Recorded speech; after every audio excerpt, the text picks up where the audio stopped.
The Mystical Kabbala. By Dion Forchun. Foreword. The Tree of Life forms the ground plan of the Western esoteric tradition and is the system upon which pupils are trained in the fraternity of the inner light. The transliteration of Hebrew words into English is the subject of much diversity of opinion, every scholar appearing to have his own system. In these pages I have availed myself of the alphabetical table given by MacGregor Mathers in the Kabbala Unveiled because this book is the one generally used by esoteric students. He himself does not adhere to his own table systematically, however, and even uses different spellings for the same words. This is very confusing for anyone who wishes to use the geometric method of elucidation, in which letters are turned into numbers. When, therefore, Mathers gives alternative transliterations, I have followed the one which coincides with that given in his own table. The capitalization employed in these pages may also appear unusual, but it is the one traditionally used among students of the Western esoteric tradition. In this system, common words, such as earth or path, are used in a technical sense to denote spiritual principles. When this is done, a capital is used to indicate the fact. When a capital is not used, it may be taken that the word is to be understood in its ordinary sense.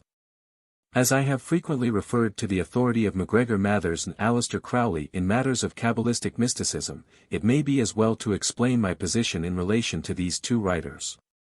I was at one time a member of the organization founded by the former, but have never been associated with the latter. I have never known either of these gentlemen personally, MacGregor Mathers having died before I joined his organization, and Aleister Crowley having then ceased to be associated with it. The Society of the Inner Light, founded by the late Dion Forchun, has courses for those who wish seriously to pursue the study of the Western esoteric tradition. Information about the Society may be obtained by writing to the address below. Please enclose British stamps or international postal coupons in your letter if you wish a response. The Secretary, The Society of the Inner Light, 38 Stells Road, London, NW3, 4RG, England. How do you find this book? Any thoughts about the book or the author? Any suggestion for improvement? Please take a moment to share your thoughts in a comment. If you like it, share it with your friends who might enjoy it as well. Subscribe to keep in touch. Visit CompleteAudiobooks.com for more quality content. The Yoga of the West. 1. Very few students of occultism know anything at all about the fountainhead whence their tradition springs. Many of them do not even know there is a Western tradition. Scholarship is baffled by the intentional blinds and defenses with which initiates both ancient and modern have wrapped themselves about, and concludes that the few fragments of a literature which have come down to us are medieval forgeries.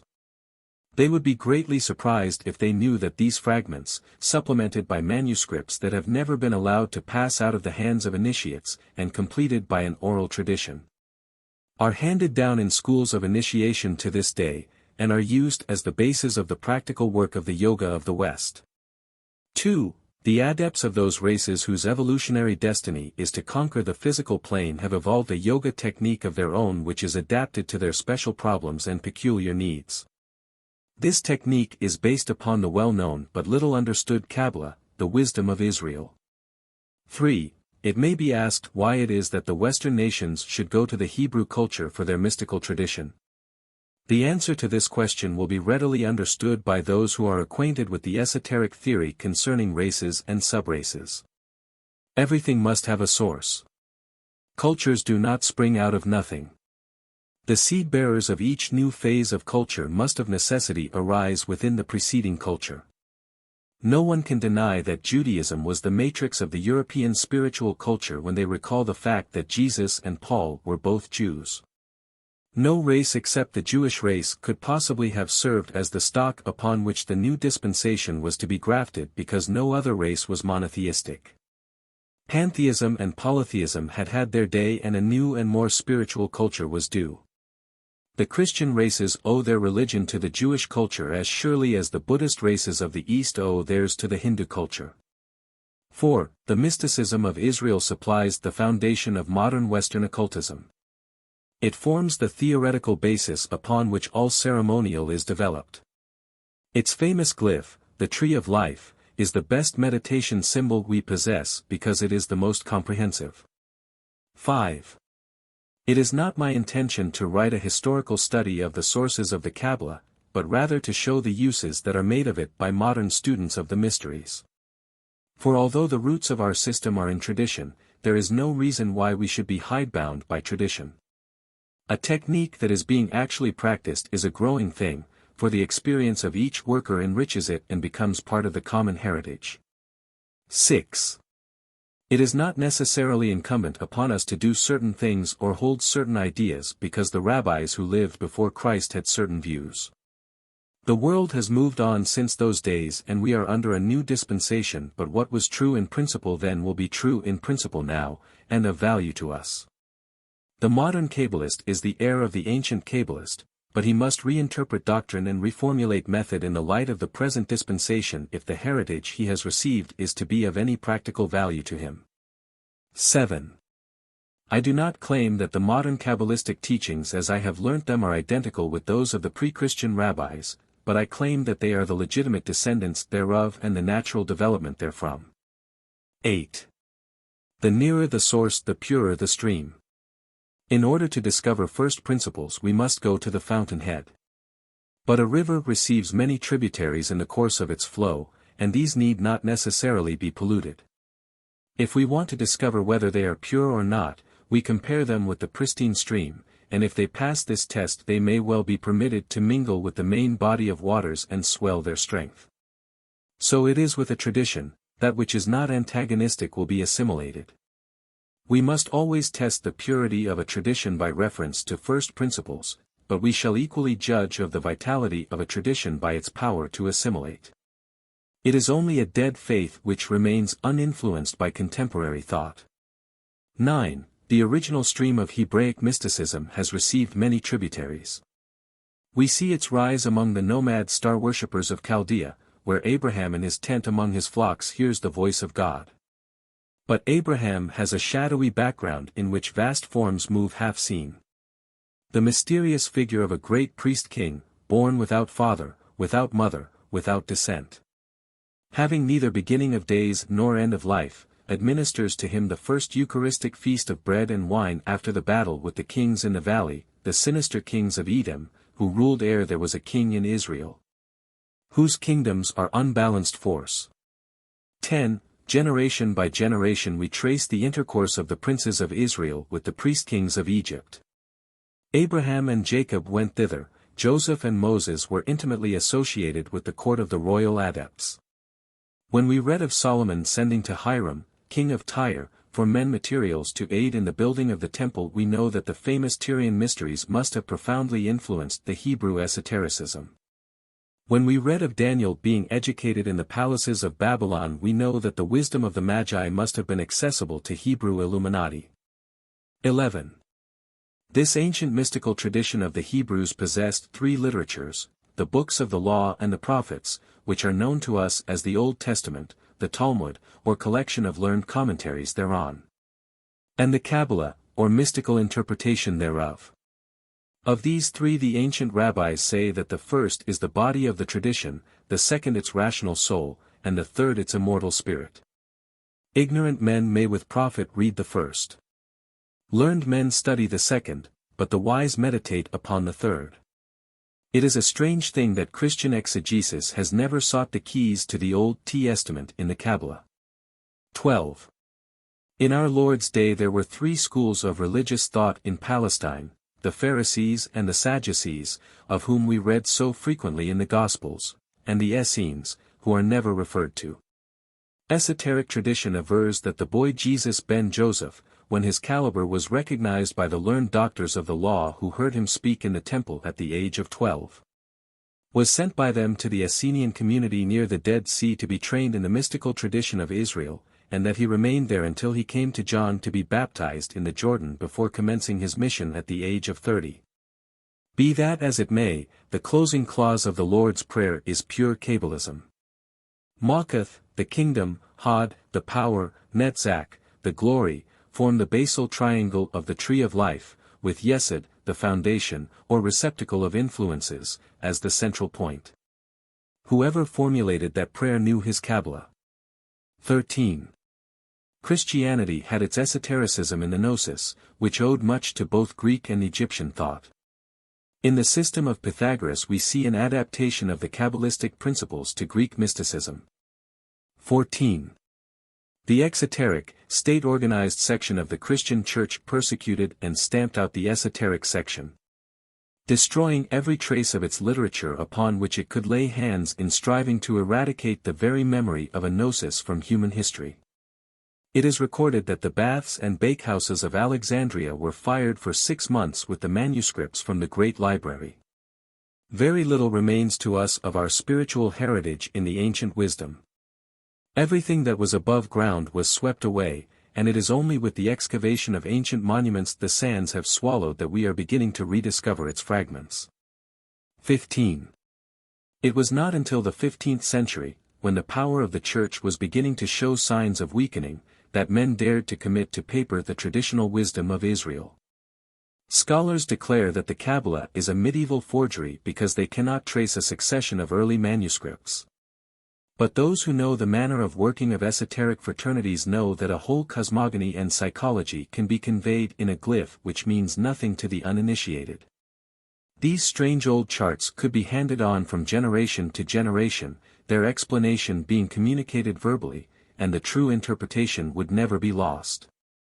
When in doubt as to the explanation of some abstruse point, reference would be made to the sacred glyph, and meditation thereon would unfold what generations of meditation had ensouled therein. It is well known to mystics that if a man meditates upon a symbol around which certain ideas have been associated by past meditation, he will obtain access to those ideas, even if the glyph has never been elucidated to him by those who have received the oral tradition, by mouth to ear. 16. The organized temporal force of the Church availed to drive all rivals from the field and destroy their traces. We little know what seeds of mystical tradition sprang up only to be cut down during the Dark Ages. But mysticism is inherent in the human race, and although the Church had destroyed all roots of tradition in her group soul, nevertheless devout spirits within her fold rediscovered the technique of the soul's approach to God and developed a characteristic yoga of their own, closely akin to the bhakti yoga of the East. The literature of Catholicism is rich in treatises on mystical theology which reveal practical acquaintance with the higher states of consciousness, though a somewhat naive conception of the psychology thereof, thus revealing the poverty of a system which does not avail itself of the experience of tradition. 17. The Bhakti Yoga of the Catholic Church is only suitable for those whose temperament is naturally devotional and who find their readiest expression in loving self-sacrifice.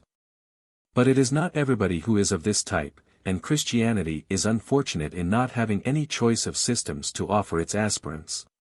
The East, being tolerant, is wise, and has developed various yoga methods, each of which is pursued by its adherents to the exclusion of the others.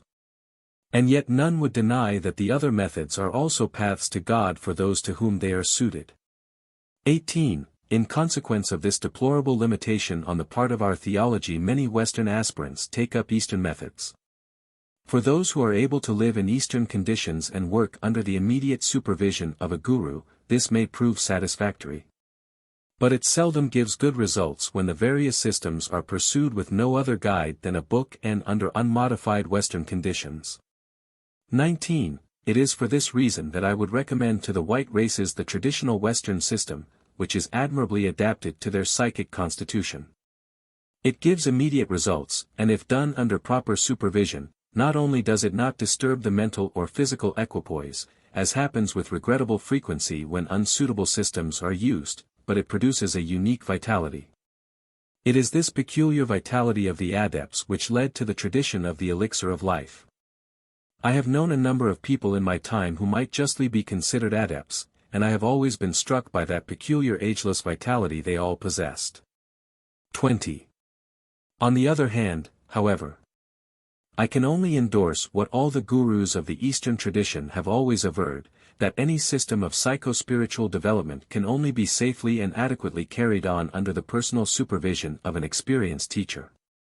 For this reason, although I shall give in these pages the principles of the mystical Kabbalah, I do not consider it would be in anybody's interest to give the keys to its practice even if by the terms of the obligation of my own initiation I were not forbidden to do so. But, on the other hand, I do not consider it fair to the reader to introduce intentional blinds and misinformation, and to the best of my knowledge and belief the information I give is accurate, even if incomplete.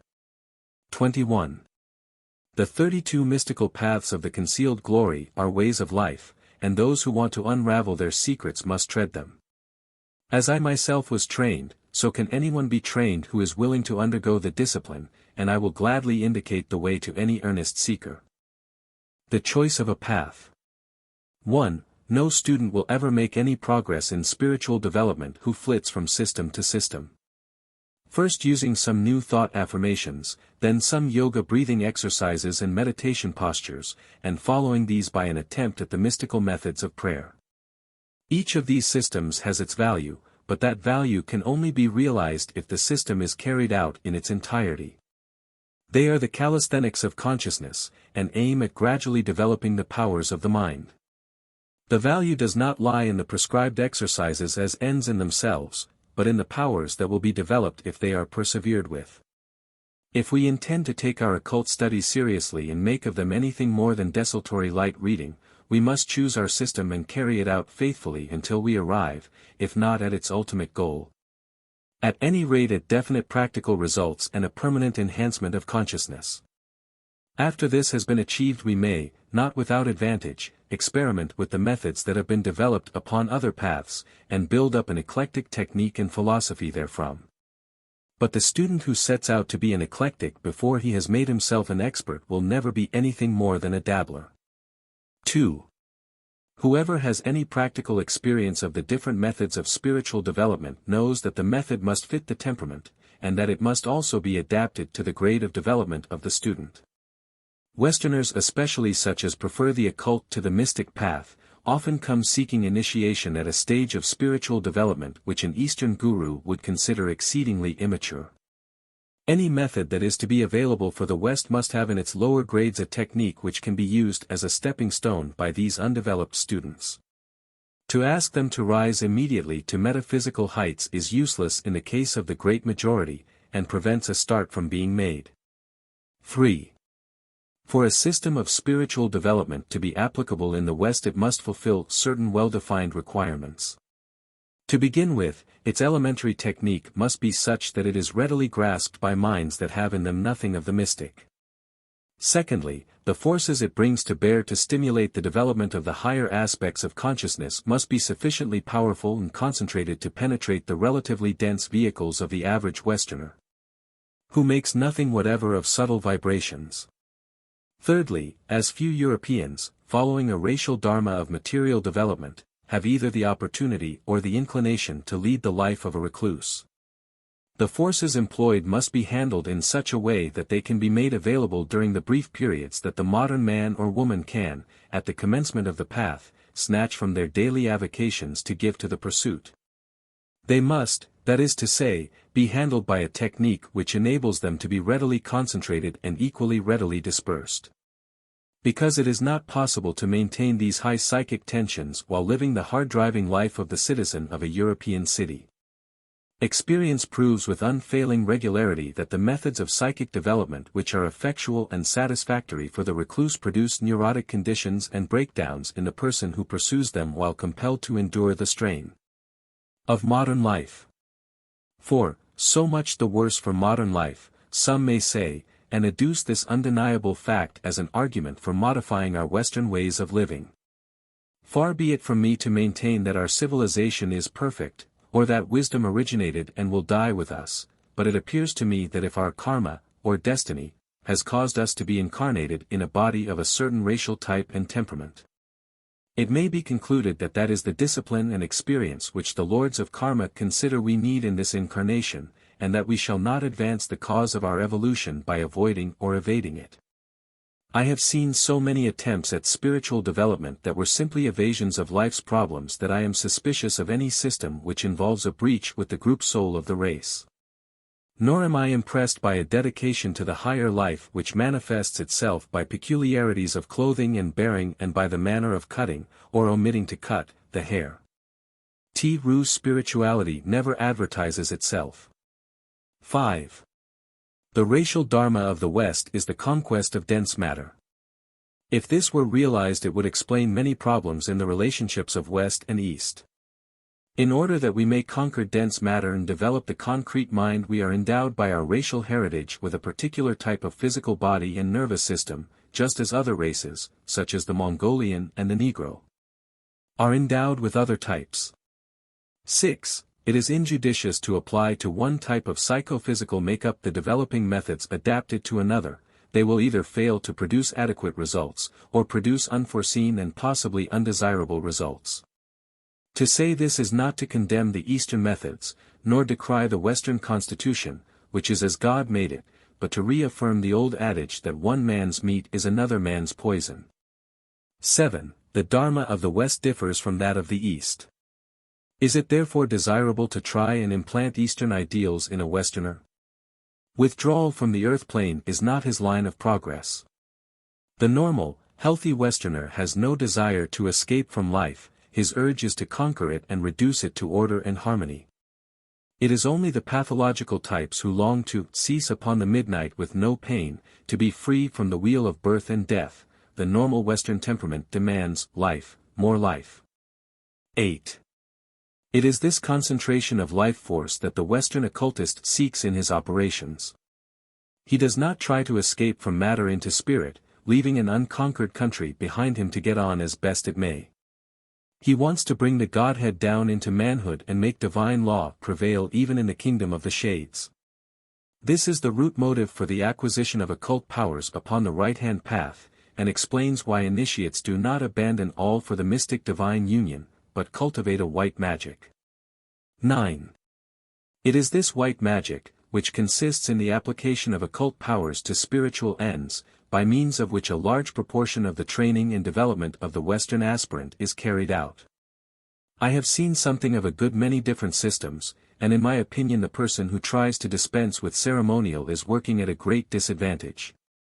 Development by meditation alone is a slow process in the West, because the mind stuff upon which it has to work, and the mental atmosphere in which the work has to be done, are very resistant. The only purely meditative school of Western yoga is that of the Quakers, and I think that they would agree that their path is for the few. The Catholic Church combines mantra yoga with its bhakti yoga. 10. It is by means of formula that the occultist selects and concentrates the forces he wishes to work with.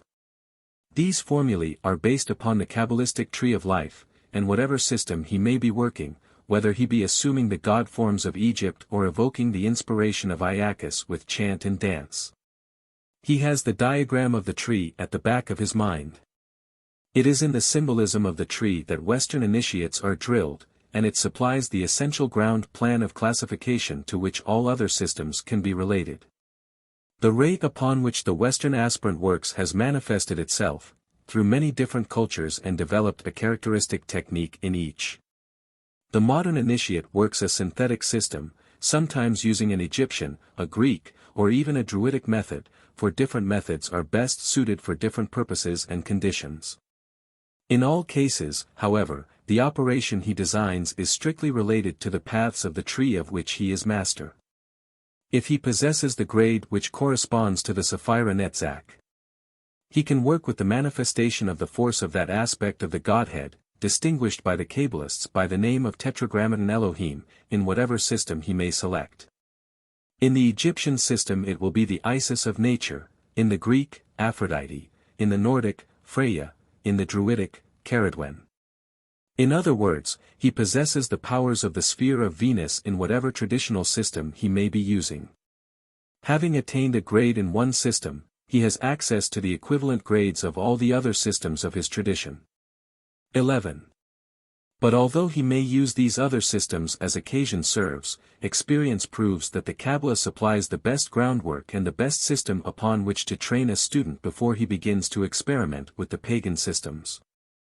The Kabbalah is essentially monotheistic. The potencies it classifies are always regarded as the messengers of God and not his fellow workers. This principle enforces the concept of a centralized government of the cosmos and of the grip of the divine law upon the whole of manifestation, a very necessary principle with which to imbue any student of the arcane forces.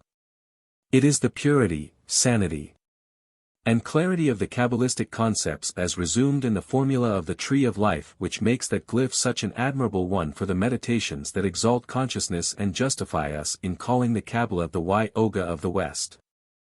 The method of the Kabbalah. 1. Speaking of the method of the Kabbalah, one of the ancient rabbis says that an angel coming down to earth would have to take on human form in order to converse with men. The curious symbol system known to us as the Tree of Life is an attempt to reduce to diagrammatic form every force and factor in the manifested universe and the soul of man. To correlate them one to another and reveal them spread out as on a map so that the relative positions of each unit can be seen and the relations between them traced.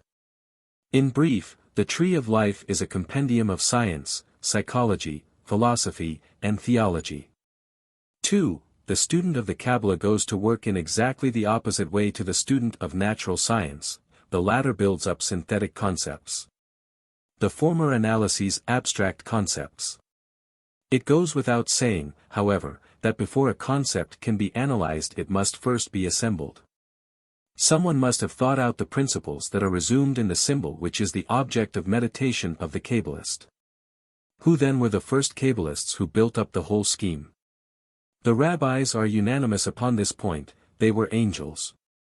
In other words, it was beings of another order of creation than humanity who gave the chosen people their Kabbalah. 3. To the modern mind this may seem as absurd a statement as the doctrine that babies are found under gooseberry bushes.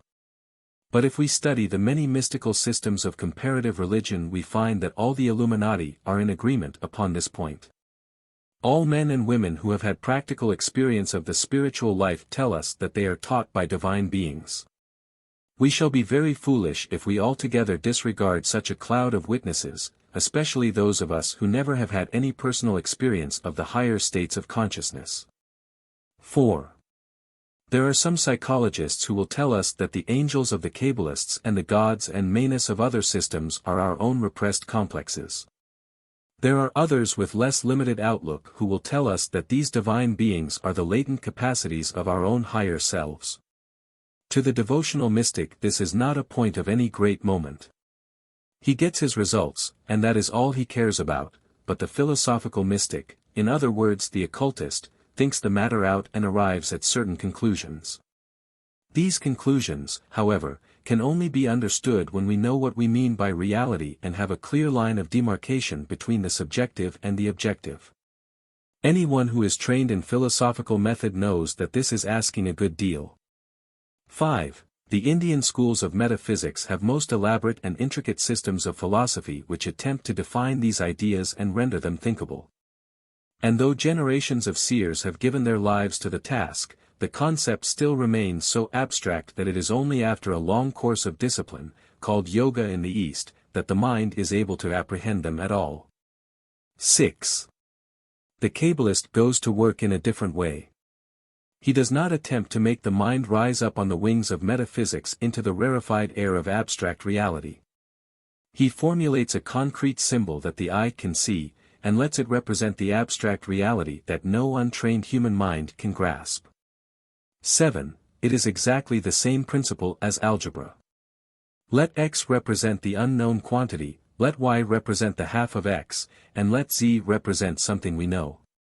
If we begin to experiment with y, to find out its relation to z, and in what proportions, it soon ceases to be entirely unknown. We have learned something at any rate about it, and if we are sufficiently skillful we may in the end be able to express y in terms of z, and then we shall begin to understand x. 8. There are a great many symbols which are used as objects of meditation, the cross in Christendom, the god forms in the Egyptian system, phallic symbols in other faiths. These symbols are used by the uninitiated as a means of concentrating the mind and introducing into it certain thoughts, calling up certain associated ideas, and stimulating certain feelings. The initiate, however, uses a symbol system differently. He uses it as an algebra by means of which he will read the secrets of unknown potencies. In other words, he uses the symbol as a means of guiding thought out into the unseen and incomprehensible. 9. And how does he do this? He does it by using a composite symbol. A symbol which is an unattached unit would not serve his purpose. In contemplating such a composite symbol as the tree of life, he observes that there are definite relations between its parts. There are some parts of which he knows something, there are others of which he can intuit something, or, more crudely, make a guess, reasoning from first principles. The mind leaps from one known to another known, and in so doing traverses certain distances. Metaphorically speaking, it is like a traveler in the desert who knows the situation of two oases and makes a forced march between them. He would never have dared to push out into the desert from the first oasis if he had not known the location of the second. But at the end of his journey he not only knows much more about the characteristics of the second oasis, but he has also observed the country lying between them. Thus, making forced marches from oasis to oasis, backwards and forwards across the desert, he gradually explores it. Nevertheless, the desert is incapable of supporting life. 10. So it is with the Kabbalistic system of notation. The things it renders are unthinkable, and yet the mind, tracking from symbol to symbol, manages to think about them. And although we have to be content to see in a glass darkly, yet we have every reason to hope that ultimately we shall see face to face and know even as we are known. For the human mind grows by exercise, and that which was at first as unthinkable as mathematics to the child who cannot manage his sums, finally comes within the range of our realization. By thinking about a thing, we build concepts of it. 11. It is said that thought grew out of language, not language out of thought. What words are to thought, symbols are to intuition. Curious as it may seem, the symbol precedes the elucidation. That is why we declare that the Kabbalah is a growing system, not a historic monument. There is more to be got out of the Kabbalistic symbols today than there was in the time of the old dispensation, because our mental content is richer in ideas. How much more, for instance, does the Sephira Yesod, wherein work the forces of growth and reproduction, mean to the biologist than to the ancient rabbi? Everything that has to do with growth and reproduction is resumed in the sphere of the moon. But this sphere, as represented upon the tree of life, is set about with paths leading to other Sephiroth. Therefore the biological Kabbalist knows that there must be certain definite relationships between the forces subsumed in Yesod and those represented by the symbols assigned to these paths. Brooding over these symbols, he gets glimpses of relationships that do not reveal themselves when the material aspect of things is considered. And when he comes to work these out in the material of his studies, he finds that therein are hidden important clues. And so upon the tree, one thing leads to another, explanation of hidden causes arising out of the proportions and relations of the various individual symbols composing this mighty synthetic glyph. 12. Each symbol, moreover, admits of interpretation upon the different planes, and through its astrological associations can be related to the gods of any pantheon, thus opening up vast new fields of implication in which the mind ranges endlessly. Symbol leading on to symbol in an unbroken chain of associations. Symbol confirming symbol as the many branching threads gather themselves together into a synthetic glyph once more, and each symbol capable of interpretation in terms of whatever plane the mind may be functioning upon. 13. This mighty, all-embracing glyph of the soul of man and of the universe, by virtue of its logical association of symbols, evokes images in the mind. But these images are not randomly evolved, but follow along well-defined association tracks in the universal mind. The symbol of the tree is to the universal mind what the dream is to the individual ego. It is a glyph synthesized from subconsciousness to represent the hidden forces. 14. The universe is really a thought form projected from the mind of God. The Kabbalistic tree might be likened to a dream picture arising from the subconsciousness of God and dramatizing the subconscious content of deity. In other words, if the universe is the conscious end product of the mental activity of the Logos, the tree is the symbolic representation of the raw material of the divine consciousness and of the processes whereby the universe came into being. 15. But the tree applies not only to the macrocosm but to the microcosm which, as all occultists realize, is a replica in miniature. It is for this reason that divination is possible. That little understood and much maligned art has for its philosophical basis the system of correspondences represented by symbols. The correspondences between the soul of man and the universe are not arbitrary, but arise out of developmental identities. Certain aspects of consciousness were developed in response to certain phases of evolution, and therefore embody the same principles, consequently they react to the same influences. A man's soul is like a lagoon connected with the sea by a submerged channel, although to all outward seeming it is landlocked, nevertheless its water level rises and falls with the tides of the sea because of the hidden connection. So it is with human consciousness, there is a subconscious connection between each individual soul and the world soul deep hidden in the most primitive depths of subconsciousness, and in consequence we share in the rise and fall of the cosmic tides. 16. Each symbol upon the tree represents a cosmic force or factor. When the mind concentrates upon it, it comes into touch with that force. In other words, a surface channel, a channel in consciousness, has been made between the conscious mind of the individual and a particular factor in the world soul, and through this channel the waters of the ocean pour into the lagoon. The aspirant who uses the tree as his meditation symbol establishes point by point the union between his soul and the world soul. This results in a tremendous access of energy to the individual soul, it is this which endows it with magical powers. 17. But just as the universe must be ruled by God, so must the many-sided soul of man be ruled by its God, the spirit of man. The higher self must dominate its universe or there will be unbalanced force.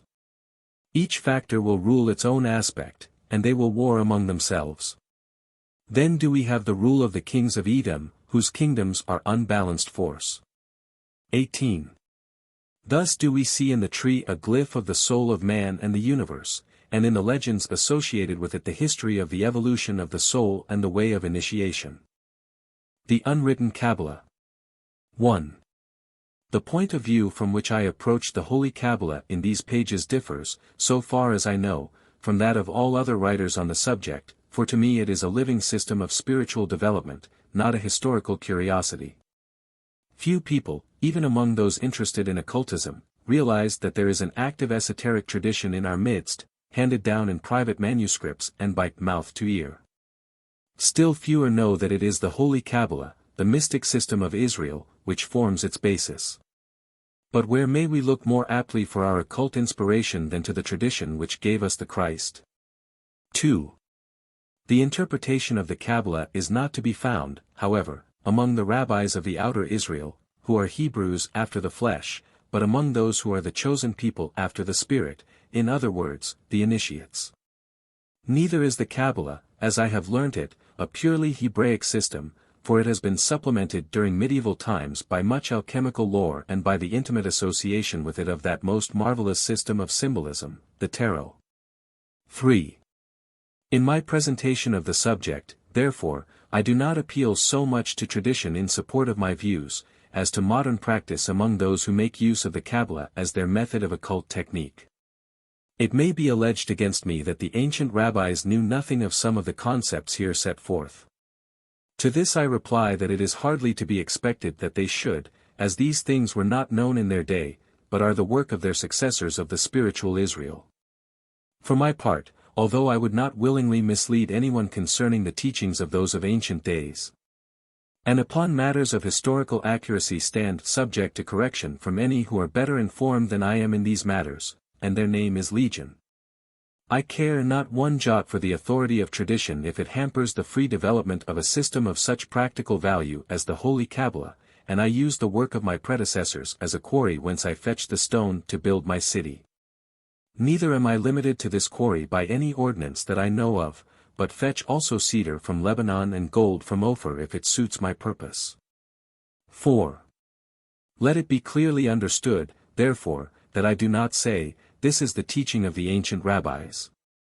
Rather do I say, this is the practice of the modern Kabbalists, and for us a much more vital matter, for it is a practical system of spiritual unfoldment, it is the yoga of the West. 5. Having thus guarded myself as far as possible against blame for not having done what I never undertook to do, let me now define my own position in the matter of scholarship and general qualifications for the task in hand. So far as actual scholarship goes, I am in the same class as William Shakespeare, having little Latin and less Greek. and of Hebrew only that peculiar portion which is cultivated by occultists, the ability to transliterate unpointed Hebrew script for the purposes of geometric calculations. Of any knowledge of Hebrew as a language I am guiltless. 6. Whether such frank acknowledgment of my deficiencies will serve to disarm criticism I do not know. No doubt it will be alleged against me, and not without justification, that one so ill-equipped should not have undertaken the task at all. To this I reply that if one saw a man dying injured, should the admitted absence of a medical qualification debar one from going to his assistance and giving him what help one could, pending the arrival of qualified attention. My work upon the Kabbalah is of the nature of first aid. I find an invaluable system lying neglected, and ill-qualified for the task as I may be. I am striving to draw attention to its possibilities and restore it to its proper place as the key to Western occultism. And it is my chief hope in so doing that it may attract the attention of scholars, and that they will continue the task of translation and investigation of the Kabbalistic manuscripts, which are as yet a vein of which only the outcroppings have been worked. 7. One qualification for my task I can plead in justification, however. For the last 10 years I have lived and moved and had my being in the practical Kabbalah. I have used its methods both subjectively and objectively till they have become a part of myself, and I know from experience what they yield in psychic and spiritual results, and their incalculable value as a method of using the mind. 8. It is not required of those who would use the Kabbalah as their yoga that they should acquire any extensive knowledge of the Hebrew language. All they need is to be able to read and write the Hebrew characters. The modern Kabbalah has been pretty thoroughly naturalized in the English language, but it retains, and must ever retain, all its words of power in Hebrew, which is the sacred language of the West just as Sanskrit is the sacred language of the East. There are those who have objected to the free employment of Sanskrit terms in occult literature, and no doubt they will object even more strongly to the employment of Hebrew characters, but their use is unavoidable. For every letter in Hebrew is also a number, and the numbers to which words add up are not only an important clue to their significance, but can also be used to express the relationships existing between different ideas and potencies. 9. According to MacGregor Mathers, in the admirable essay which forms the introduction to his book, the Kabbalah is usually classed under 4 heads. The practical Kabbalah, which deals with talismanic and ceremonial magic. The dogmatic Kabbalah, which consists of the Kabbalistic literature. The literal Kabbalah, which deals with the use of letters and numbers. The unwritten Kabbalah, which consists of a correct knowledge of the manner in which the symbol systems are arranged on the tree of life, and concerning which MacGregor Mathers says, I may say no more on this point. Not even whether I myself have or have not received it. But as this portentous hint is elaborated by the late Mrs. MacGregor Mathers in her introduction to the new edition of his book in the following plain-spoken words, simultaneously with the publication of the Kabbalah in 1887. He received instructions from his occult teachers to prepare what was eventually to become his esoteric school. It may be justifiable to say that if he did receive the unwritten Kabbalah, it has for some years ceased to be unwritten. For after a quarrel with MacGregor Mathers, Aleister Crowley, the well-known author and scholar, published the lot. His books are now rare and hard to come by, and being much valued by the more scholarly of esotericists, their price has gone up out of sight, and they seldom come into the second-hand book market. 10. The breaking of an initiation oath is a serious matter, and a thing that I, for my part, do not care to do. But I admit of no authority that debars me from collecting and collating all available material that has been published upon any subject, and interpreting it according to the best of my understanding. In these pages it is the system given by Crowley of which I shall avail myself to supplement the points upon which MacGregor Mathers, Wynne Westcott, and A. E. Waite, the principal modern authorities upon the Kabbalah, are silent. 11. As to whether I myself have received any knowledge of the unwritten Kabbalah, it would as ill beseem me as MacGregor Mathers to be explicit upon this point, and having followed his classic example of burying my head in the sand and waving my tail, I will return to the consideration of the matter in hand. 12. The essence of the unwritten Kabbalah lies in the knowledge of the order in which certain sets of symbols are arranged upon the tree of life. This tree, Otz Chim, consists of the 10 holy Sephiroth arranged in a particular pattern and connected by lines which are called the 32 paths of the Seper Yetzirah, or divine emanations. See the Seper Yetzirah, by Wynne Westcott. Here there exists one of the blinds, or traps for the uninitiated, in which the ancient rabbis delighted. We find, if we count them, that there are 22, not 32 paths upon the tree. But for their purposes the rabbis treated the 10 Sephiroth themselves as paths, thus misleading the uninitiated. Thus the first 10 paths of the Seper Yetzirah are assigned to the 10 Sephiroth, and the following 22 to the actual paths themselves. It will then be seen how the 22 letters of the Hebrew alphabet can be associated with the paths without discrepancy or overlapping. With them also are associated the 22 tarot trumps, the Adis, or abodes of Thoth. Concerning the tarot cards there are 3 modern authorities of note: Dr. Incas, or Papoose, the French writer, Mr. E. Waite, and the Mrs. of MacGregor Mather's Order of the Golden Dawn, which Crowley published upon his own authority. All 3 are different. Concerning the system Mr. Waite gives, he himself says, there is another method known to initiates. There is reason to suppose that this is the method used by Mathers. Papoose disagrees with both these writers in his method, but as his system does violence to many of the correspondences when placed upon the tree, the final test of all systems, and as the Mathers-Crowley system fits admirably, I think we may justly conclude that the latter is the correct traditional order, and I propose to adhere to it in these pages. 13. The Kabbalists further placed upon the paths of the tree the signs of the zodiac, the planets, and the elements. Now there are 12 signs, 7 planets, and 4 elements, making 23 symbols in all. How are these to be fitted on to the 22 paths? Herein is another blind, but the solution is simple. Upon the physical plane we are ourselves in the element of earth, therefore that symbol does not appear upon the paths which lead into the unseen. Remove this, and we are left with 22 symbols, which fit accurately and, correctly placed, are found to correspond perfectly with the tarot trumps, each elucidating the other in the most remarkable fashion, and giving the keys to esoteric astrology and tarot divination. 14. The essence of each path is to be found in the fact that it connects 2 of the Sephiroth, and we can only understand its significance by taking into account the nature of the linked spheres upon the tree. But a Sephira cannot be understood upon a single plane, it has a fourfold nature. The Kabbalists express this by saying that there are 4 worlds. Atziluth, the archetypal world, or world of emanations, the divine world. Bria, the world of creation, also called Corsia, the world of thrones. Yetzirah, the world of formation and of angels. Asaya, the world of action, the world of matter. See MacGregor Mathers, The Kabbalah Unveiled. 15. The 10 holy Sephiroth are held to have each its own point of contact with each of the 4 worlds of the Kabbalists. In the Atziluthic world they manifest through the 10 holy names of God. In other words, the great unmanifest, shadowed forth through the 3 negative veils of existence which hang behind the crown, declares itself in manifestation as 10 different aspects which are represented by the different names used to denote deity in the Hebrew scriptures. These are variously rendered in the authorized version, and a knowledge of their true significance and the spheres to which they belong enables us to read many of the riddles of the Old Testament. 16.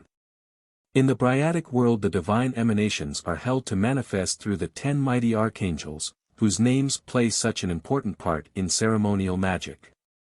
It is the worn and effaced remnants of these words of power that are the barbarous names of evocation, of medieval magic, not one letter of which may be changed.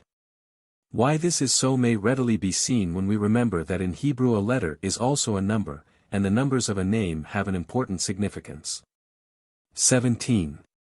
In the Yetziratic world the divine emanations manifest, not through a single being, but through different types of beings, which are called the angelic hosts or choirs. 18. The Asiatic world is not, strictly speaking, the world of matter when viewed from the Sephirotic standpoint, but rather the lower astral and etheric planes which, together, form the background of matter. Upon the physical plane the divine emanations manifest through what may not inaptly be called the 10 mundane chakras, likening these centers of manifestation to the centers that exist in the human body, an exact analogy. These chakras are the prima mobile or first swirlings, the sphere of the zodiac, the 7 planets, and the elements taken together, 10 in all. 19. It will be seen from the foregoing that each Saphira will therefore consist, firstly, of its mundane chakra, secondly, of an angelic host of beings, devas or archons, principalities or powers, according to the terminology used. Thirdly, an archangelic consciousness, or throne, and fourthly, a special aspect of the deity. God as he is, in his entirety, being hidden behind the negative veils of existence, incomprehensible to unenlightened human consciousness. 20. The Sephiroth may justly be considered macrocosmic, and the paths microcosmic. For the Sephiroth, connected as they sometimes are in old diagrams by a flash of lightning, which is often depicted as hilted like a fiery sword, represent the successive divine emanations which constitute creative evolution. Whereas the paths represent the successive stages of the unfolding of cosmic realization in human consciousness, in old pictures a serpent is often depicted as twined about the boughs of the tree. This is the serpent Nechushtan, who holdeth his tail in his mouth, the symbol of wisdom and initiation. The coils of this serpent, when correctly arranged upon the tree, cross each of the paths in succession and serve to indicate the order in which they should be numbered. With the help of this glyph, then, it is a simple matter to arrange all the tables of symbols in their correct positions upon the tree, granted that the symbols are given in their correct order in the tables. In certain modern books which rank as authorities upon the subject the correct order is not given, the writers apparently holding that this should not be revealed to the uninitiated. But as this order is given correctly in certain older books, and, for the matter of that, in the Bible itself and the Kabbalistic literature, there seems to me no point in deliberately misleading students with spurious information. To refuse to divulge anything may be justifiable, but how is it possible to justify the handing on of misleading statements? No one is going to be persecuted nowadays for their studies in unorthodox sciences, so there can be but one purpose in withholding teaching that relates solely to the theory of the universe and the philosophy arising therefrom.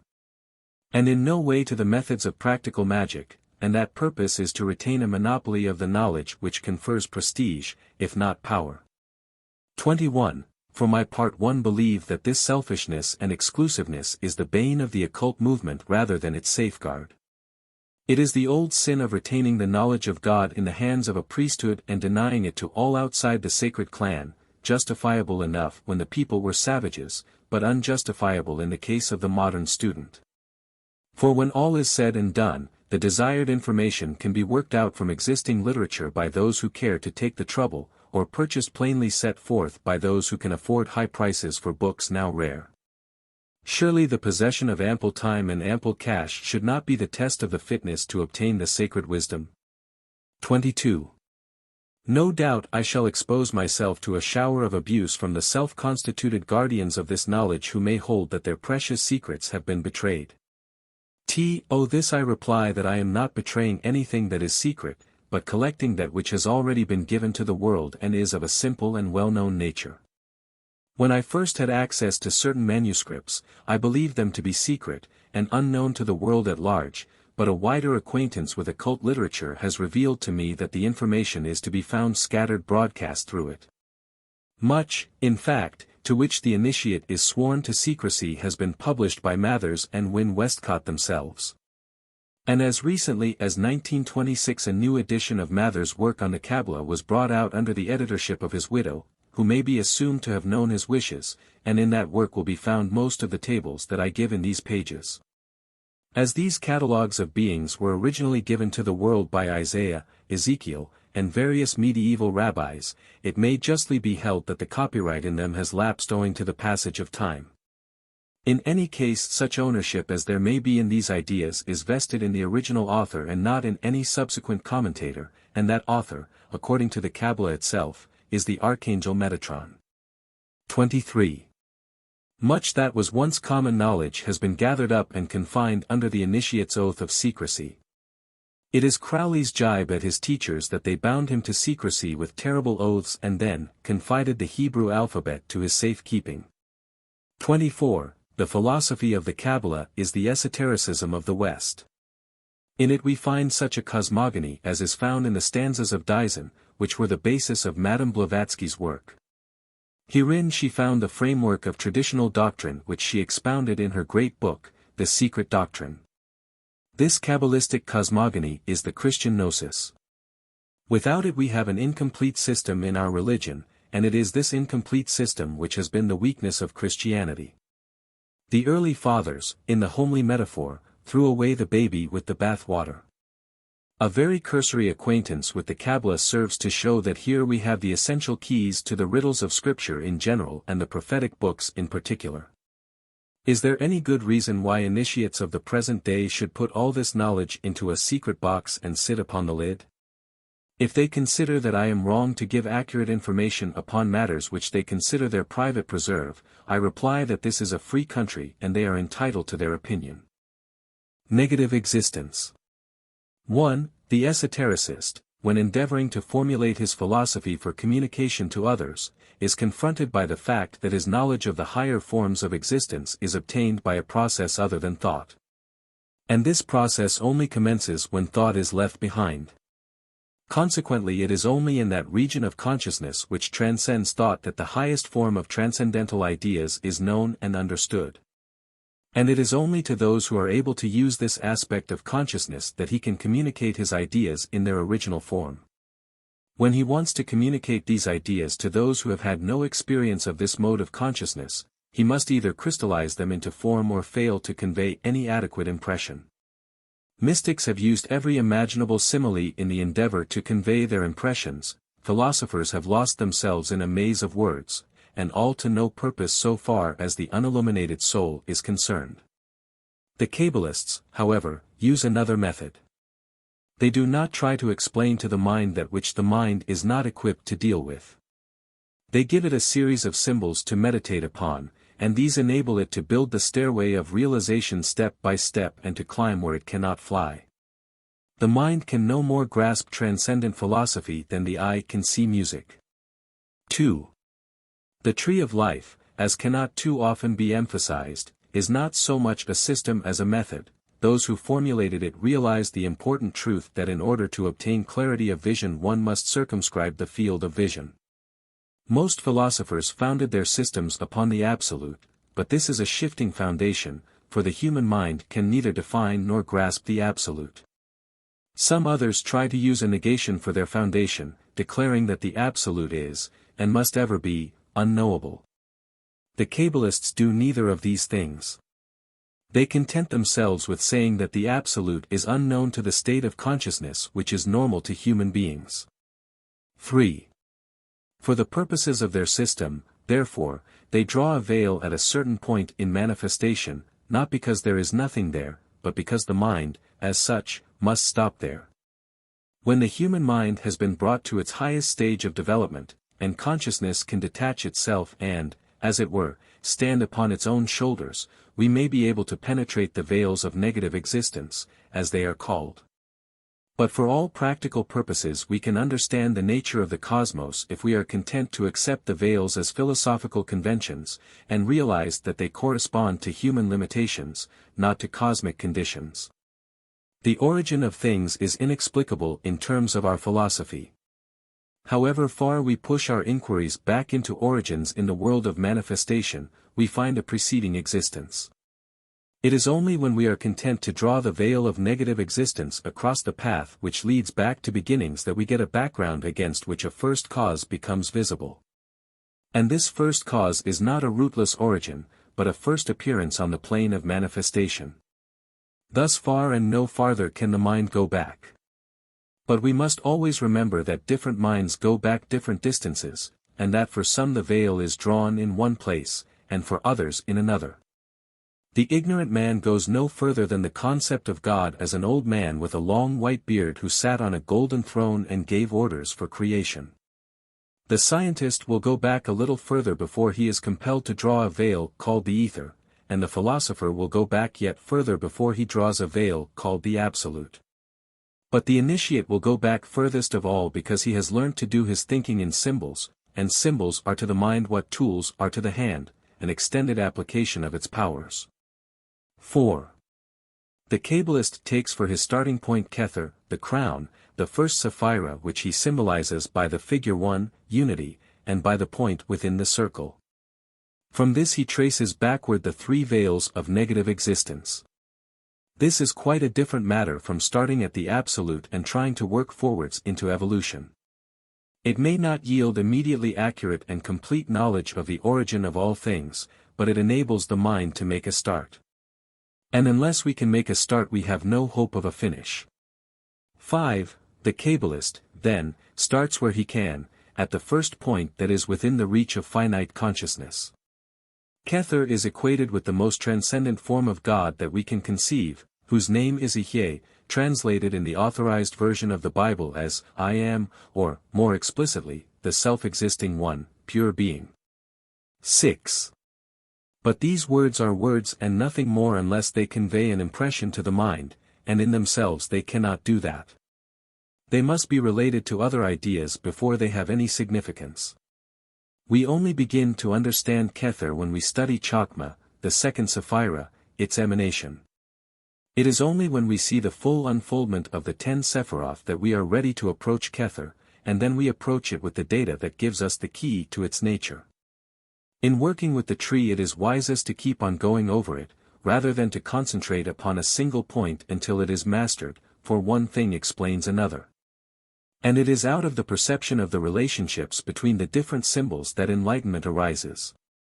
Again we say, the tree is a method of using the mind, not a system of knowledge. 7. But at the moment we are not engaged in the study of the emanations, but of origins, so far as the human mind may hope to penetrate them. And paradoxical as it may appear, we shall penetrate further when we draw the veils across them than when we try to pierce the darkness. We will, then, sum up the position of Kether in one sentence, a sentence that can have but little significance for the student approaching the subject for the first time, but which must be borne in mind. For its significance will begin to dawn presently. In so doing, we are adhering to the ancient esoteric tradition of giving the student a symbol to incubate till it hatches in his mind, rather than explicit instruction which would convey nothing to him. The seed sentence then, which we cast into the subconscious mind of the reader, is this: Kether is the Moketh of the unmanifest. Mathers says, Op Sit. The limitless ocean of negative light does not proceed from a center, for it is centerless, but it concentrates a center, which is the number 1 of the manifested Sephiroth, Kether, the crown, the first Sephira. 8. These words in themselves contain contradictions and unthinkable. Negative light is simply a way of saying that the thing described, though having certain qualities in common with light, is nevertheless not light as we know it. This tells us very little about that which it is intended to describe. We are told not to make the mistake of thinking of it as light, but we are not told how to think of it as it really is, and for the very good reason that the mind is not equipped with any images under which to represent it. And must therefore let it alone till growth takes place. Nevertheless, although these words do not tell us all that we would like to know, they convey certain images to imagination. These sink into the subconscious mind and thence are evoked when ideas enter the conscious mind which are related to them. Thus knowledge grows from more to more when the Kabbalistic method is given its practical application as the Yoga of the West. 9. The Kabbalists recognize 4 planes of manifestation, and 3 planes of unmanifestation, or negative existence. The first of these is called Ein, negativity, the second, Ein Sof, the limitless, the third, Ein Sof or, the limitless light. It is out of this last that Kether is concentrated. These 3 terms are called the 3 veils of negative existence, depending back from Kether. In other words, they are the algebraic symbols that enable us to think of that which transcends thought, and which at the same time hide that which they represent. They are the masks of transcendent realities. If we think of the states of negative existence in terms of anything that we know, we shall err, for whatever else they may be, they cannot be that, being unmanifest. The expression veils, therefore, teaches us to use these ideas as counters, of no value in themselves, but useful to us in our calculations. This is the true use of all symbols. They veil that which they represent until we can reduce them to terms we can comprehend, nevertheless they enable us to use in our calculations ideas which would otherwise be unthinkable. And as the essence of the tree lies in the fact that it causes its symbols to elucidate one another by means of their relative positions, these veils serve as the scaffolding of thought, enabling us to take our bearings in regions as yet uncharted. Such veils, or non-concrete symbols, are, however, of no value to us unless one side of the veil abuts upon known country. The veils, in fact, while they conceal that which they represent, enable us to see clearly that to which they form a background. This is their function, and the only reason they are referred to. It is only by reason of our infirmities that we need to have these unresolvable symbols presented to us. And the mind disciplined in esoteric philosophy soon learns to work within these limitations and accept as a painted veil the symbol of that which lies beyond its ken. This way lies the unfoldment of wisdom, for the mind grows with what it feeds upon, and one of these days, when we have climbed to Kether, we may hope to stretch out our hands and rend the veil and look through into the limitless light. The esotericist does not limit himself by declaring the unknown to be the unknowable, for he is above all things an evolutionist, and knows that that which we cannot compass today we may achieve tomorrow of cosmic time. He knows, too, that evolutionary time is an individual matter upon the inner planes, and is measured, not regulated, by the revolution of the earth upon its axis. 10. These three veils, Ein, negativity, Ein Sof, the limitless. And Ein Sof or, the limitless light, though we cannot hope to understand them, nevertheless suggest to our minds certain ideas. Negativity implies being or existence of a nature which we cannot comprehend. We cannot conceive of a thing which is, and yet is not, therefore we must conceive of a form of being of which we have never had any conscious experience. A form of being which, according to our concepts of existence, does not exist, and yet, if one may express it so, exists according to its own idea of existence. In the words of a very wise man, there are more things in heaven and earth than are dreamt of in our philosophy. 11. But although we say that negative existence is outside the range of our realization, it does not mean that we are outside the range of its influence. If this were so, we could dismiss it as non-existent so far as we are concerned, and our interest in it would be at an end. On the contrary, although we have not direct access to its being, all that we know as existing has its roots in this negative existence, so that, although we cannot know it directly, we have experience of it at once remove. That is to say, although we cannot know its nature, we know its effects, in the same way as we are ignorant of the nature of electricity yet are able to turn it to good account in our lives. And from our experience of its effects we are able to come to certain conclusions concerning some at least of the qualities it must possess. Those who have penetrated furthest into the unseen have given us symbolic descriptions by means of which we may turn our minds in the direction of the Absolute, even if we cannot reach it. They have spoken of negative existence as light, Ein Sof or, the limitless light. They have spoken of the first manifest as sound, in the beginning was the Word. I remember once hearing a man, who was an adept if ever there was one, say, if you want to know what God is, I can tell you in one word, God is pressure. And immediately an image leapt to my mind and a realization followed. I could conceive the outflowing of life through every channel of existence. I felt that a genuine realization of the nature of God had been conveyed to me. And yet, if one came to analyze the words, there was nothing in them. Nevertheless they had the power to convey an image, a symbol, to the mind, and the mind, working upon it in the realm of intuition beyond the sphere of reason, achieved a realization. Even if that realization could only be reduced to the sphere of concrete thought as an image. 12. We must clearly realize that in these highly abstract regions the mind can use nothing but symbols, but these symbols have the power to convey realizations to minds that know how to use them. These symbols are the seeds of thought whence understanding arises, even if we are not able to expand the symbol itself into a concrete realization. 13. Little by little, like a rising tide, realization is concreting the abstract, assimilating and expressing in terms of its own nature things which belong to another sphere. And we shall make a great mistake if we try to prove with Herbert Spencer that because a thing is unknown by any capacity of the mind we at present possess, that it must forever be unknowable.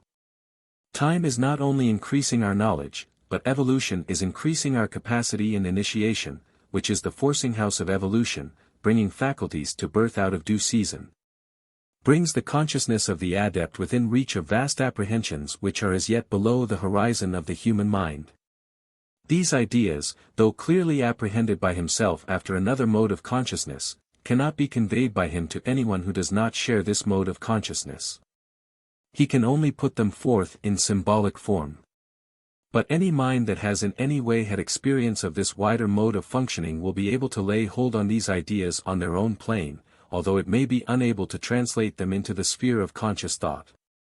In this way, therefore, in the literature of esoteric science there are scattered seed ideas such as, God is pressure, and, Kether is the mocketh of negative existence.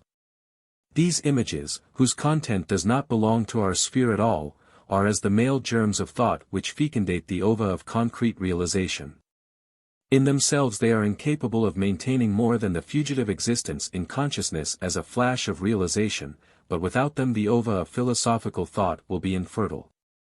Impregnated by them, however, though their substance is absorbed and lost in the very act of impregnation, growth takes place within the formless germ of thought, and ultimately, after due gestation beyond the threshold of consciousness, the mind gives birth to an idea. 14. If we want to get the best out of our minds, we must learn to allow for this period of latency, this impregnation of our minds by something outside our plane of existence, and its gestation beyond the threshold of consciousness. The invocations of an initiation ceremony are designed to call down this impregnating influence upon the consciousness of the candidate. Hence it is that the paths of the tree, which are the stages of illumination of the soul, are intimately associated with the symbolism of initiation ceremonies. Otz Chim, the Tree of Life. 1. Before we can understand the significance of any individual Sapphira, we must grasp the broad outlines of the Otz Chim, the Tree of Life, as a whole. 2. It is a glyph, that is to say a composite symbol, which is intended to represent the cosmos in its entirety and the soul of man as related thereto, and the more we study it, the more we see that it is an amazingly adequate representation. We use it as the engineer or the mathematician uses his sliding rule, to scan and calculate the intricacies of existence, visible and invisible, in external nature or the hidden depth of the soul. 3. It is represented, as will be seen from diagram 3, as a set of 10 circles arranged in a certain pattern, and connected among themselves by lines.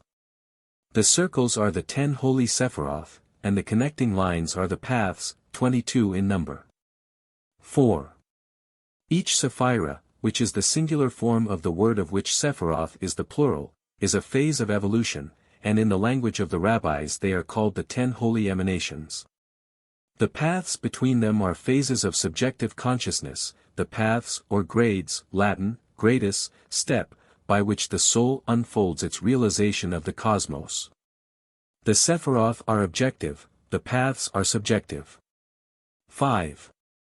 Let it be recalled again that I am not expounding the traditional Kabbalah of the rabbis as a historical curio, but the structure that has been raised upon it by generations of students, initiates all of them, adepts some of them, who have made the tree of life their instrument of spiritual development and magical work. This is the modern Kabbalah, the alchemical Kabbalah as it has sometimes been called, and it contains all manner of things beside traditional rabbinical lore, as will be seen in due course. 6. Let us now consider the general layout and significance of the tree. It will be seen that the circles which represent the Sephiroth are arranged in 3 vertical columns, see diagram I, and that at the head of the center, higher than any other, forming the apex of the topmost triangle of Sephiroth, is the Sapphira Kether, to which we referred in the previous chapter. To quote again the words of MacGregor Mathers, the limitless ocean of negative light does not proceed from a center, for it is centerless, but it concentrates a center, which is the number 1 of the manifested Sephiroth, Kether, the crown. The first Sapphira. 7. Madame Blavatsky draws from Eastern sources the term, the point within the circle, to express the first becoming of manifestation, and the idea is contained in the rabbinical term, Nekuda Rashuna, the primal point, a name applied to Kether. 8. But Kether does not represent a position in space. The Ein Sof has been called a circle whose center is everywhere and whose circumference is nowhere, a statement which, like so many in occultism, is inconceivable. Yet nevertheless presents an image to the mind and therefore serves its purpose. Kether, then, and for the matter of that, all the other Sephiroth, is a state or condition of existence. We must always bear in mind that the planes do not tower up one above another into the empyrean like the stories of a building, but are conditions of being, states of existence of different types, and though they develop successively in time, they occur simultaneously in space. Existence of all types being present in a single being, as we realize when we remember that the being of man is made up of a physical body, emotions, mind, and spirit, all occupying the same space at the same time. 9. If anyone has ever watched a heated liquid, at saturation point, crystallize out as it cools, they will have a useful symbol of Kether. Fill a tumbler with boiling water and dissolve in it as much sugar as it will take up, and then, as the mixture cools, watch the sugar crystals appearing. When you have done this in actuality, and not merely read about it, you will have a concept under which you can think of the first manifest coming into existence out of the primordial unmanifest. The liquid is transparent and formless, but a change occurs within it, and crystals, solid, visible, and of a definite form, begin to appear. Equally may we conceive that a change occurs within the limitless light, and Kether crystallizes out. 10. I do not propose at the present moment to go deeply into the nature of any of the Sephiroth, but merely to indicate the general scheme of the tree. We shall go over the ground again and again in the course of these pages until a comprehensive concept is built up. This can only be done gradually, and if we spend a great deal of time upon an individual point before the student has a general concept. Much of that time will be wasted because the bearing of that concept on the scheme as a whole will not be understood. The rabbis themselves apply to Kether the titles, concealed of the concealed, and the inscrutable height, hinting that there is not a great deal that the human mind can hope to know about Kether. 11. It is worthy of note that exoteric Judaism, to whose liabilities Christianity is the not altogether fortunate heir, does not contain any concept of the emanations, or overflowing of the Sephiroth one from another. It declares that God made the sea and the hills and the beasts of the field, and we visualize this process, if we visualize it at all, as the work of a celestial craftsman fashioning each new phase of manifestation and putting the finished product in its place in the world. This concept kept science back for hundreds of years in Western Europe. And in the end men of science had to break with religion and endure persecution as heretics in order to arrive at that conception of evolution which was explicitly taught in the mystic tradition of Israel. A tradition with which the writers of the Old Testament were unquestionably familiar, for their works are full of Kabbalistic references and implications. 12. The Kabbalah does not conceive of God as fabricating creation stage by stage, but thinks of the different phases of manifestation as evolving one from another, as if each Sephira were a pool which, being filled, overflowed into a lower pool. To borrow again from MacGregor Mathers, hidden in an acorn is an oak with its acorns, and hidden in each of these is an oak with its acorns. So each Sephira contains the potentiality of all that come after it in the scale of downflowing manifestation. Kether contains the rest of the Sephiroth, 9 in number. And Chokmah, the second, contains the potentialities of all its successors, 8 in number. But in each Sephira only one aspect of manifestation is unfolded, the subsequent ones remain latent, and the preceding ones are received by reflection. Each Sephira, then, is a pure form of existence in its essence, the influence of preceding phases of evolution is external to it, being reflected. These aspects, as it were, having been crystallized out in the previous stages, are no longer in solution in the outflowing stream of manifestation which ever proceeds from the unmanifest through the channel of Kether.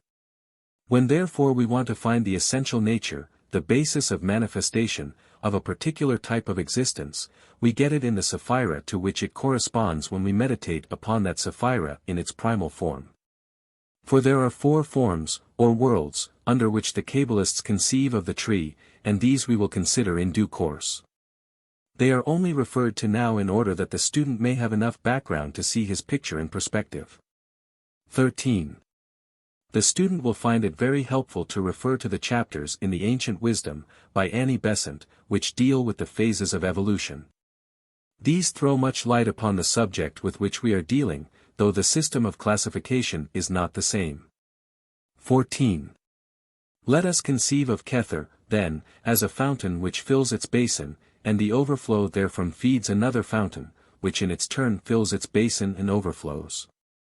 The unmanifest forever flows under pressure into Kether, and there comes a time when evolution has gone as far as it can in the extreme simplicity of the form of existence of the first manifest. All possible combinations have been formed, and they have undergone all possible permutations. Action and reaction are stereotyped, there can be no new development save the combining of the combinations among themselves. Force has formed all possible units. The next phase of development is for these units to combine into more complex structures. When this occurs, a new and more highly organized phase of existence begins. All that has already been evolved remains, but that which evolves now is more than the sum of the previously existing parts, for new capacities come into being. 15. This new phase represents a change of mode of existence.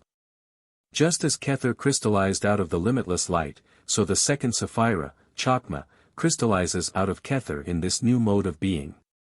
This new system of actions and reactions which have ceased to be simple and direct and become complex and tangential.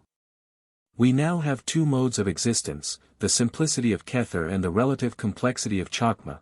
Both these are so simple that no kind of life known to us could be maintained in them, nevertheless, they are the forerunners of organic life. We might say that Kether is the first activity of manifestation, movement. It is a condition of pure becoming, Rashith ha-Gilgalim, the first swirlings, the commencement of whirling motions as it is called by the Kabbalists, prima mobile as it is called by the alchemists.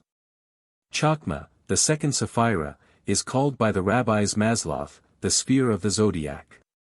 Here we have introduced the concept of the circle with its segments. Creation has moved onwards. Out of the primordial egg has developed the serpent that holdeth his tail in his mouth, as Madame Blavatsky chronicles in her invaluable storehouses of archaic symbolism, the secret doctrine in Isis unveiled. 16. In a similar manner to that in which Kether overflowed into Chakma does Chakma overflow into Bina, the third Sephira.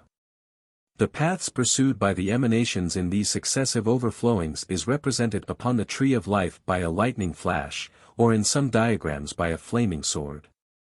It will be observed by reference to diagram I that the lightning flash must proceed from Kether outwards and downwards to the right to reach Chakma. And then turns on a level course to the left and proceeds an equal distance beyond Kether upon that side, and there establishes Bina. The result is a triangular figure upon the glyph, and it is called the triangle of the 3 supernals, or the first trinity, and is separated from the rest of the Sephiroth by the abyss, which normal human consciousness cannot cross. Here are the roots of existence, hidden from our eyes. The 3 supernals. 1. Having considered and outlined the development of the 3 first divine emanations, we are now in a position to obtain a deeper insight into their nature and significance, for we can study them in relation to each other. This is the only way to study the Sephiroth, for a single Sephira, taken by itself, is barren of significance. The tree of life is essentially a scheme of relationships, stresses, and reflections, see diagram 2. 2. The rabbinical books apply many curious appellations to the Sephiroth, and we learn much from considering these, for every word in these books has a weighty significance, and none are used lightly or for the sake of idle poetic imagery. All are as precise as scientific terms, which, in fact, is what they are. 3. The meaning of the word Kether, we have already noted, is crown. Chakma means wisdom, and Bina means understanding. But pendant to these 2 latter Sephiroth is a curious and mysterious third, which is never represented in the glyph of the tree. This is the invisible Sapphira, Dath, knowledge, and it is said to be formed out of the conjunction of Chakma and Bina and is situated astride the abyss. Crowley tells us that Dath is in another dimension to the other Sephiroth, and forms the apex of a pyramid of which Kether, Chakma, and Bina formed the three basal angles. To me, Dath presents the idea of realization and consciousness. 4. Let us now proceed to elucidate the three supernals according to the method of the mystical Kabbalah, which consists in filling the mind with all the correspondences and symbols assigned thereto and letting contemplation work among them. 5. It will be observed that these three and their mysterious fourth all contain symbolism relating to the head, which in the archetypal man represents the highest level of consciousness. When we seek in the rabbinical literature to see what further names may have been applied to them, we find yet more head symbolism applied to Kether. This, although not specifically referred to them, may be taken to embrace the other two supernals also, for they are aspects of Kether on a lower plane. 6. The rabbis called Kether, among other titles, which we need not consider now, Arik Anpin, the vast countenance, the white head, the head which is not. The magical symbol of Kether, according to Crowley, is an ancient bearded king seen in profile. MacGregor Mathers says, the symbolism of the vast countenance is that of a profile in which one side only of the countenance is seen, or as it is said in the Kabbalah, in him is all right side. The left side, being turned towards the unmanifest, is for us like the dark side of the moon. 7. But Kether is primarily the crown. Now the crown is not the head, but rests upon it and above it. Therefore Kether cannot be consciousness, but the raw material of consciousness when considered microcosmically, and the raw material of existence when considered macrocosmically.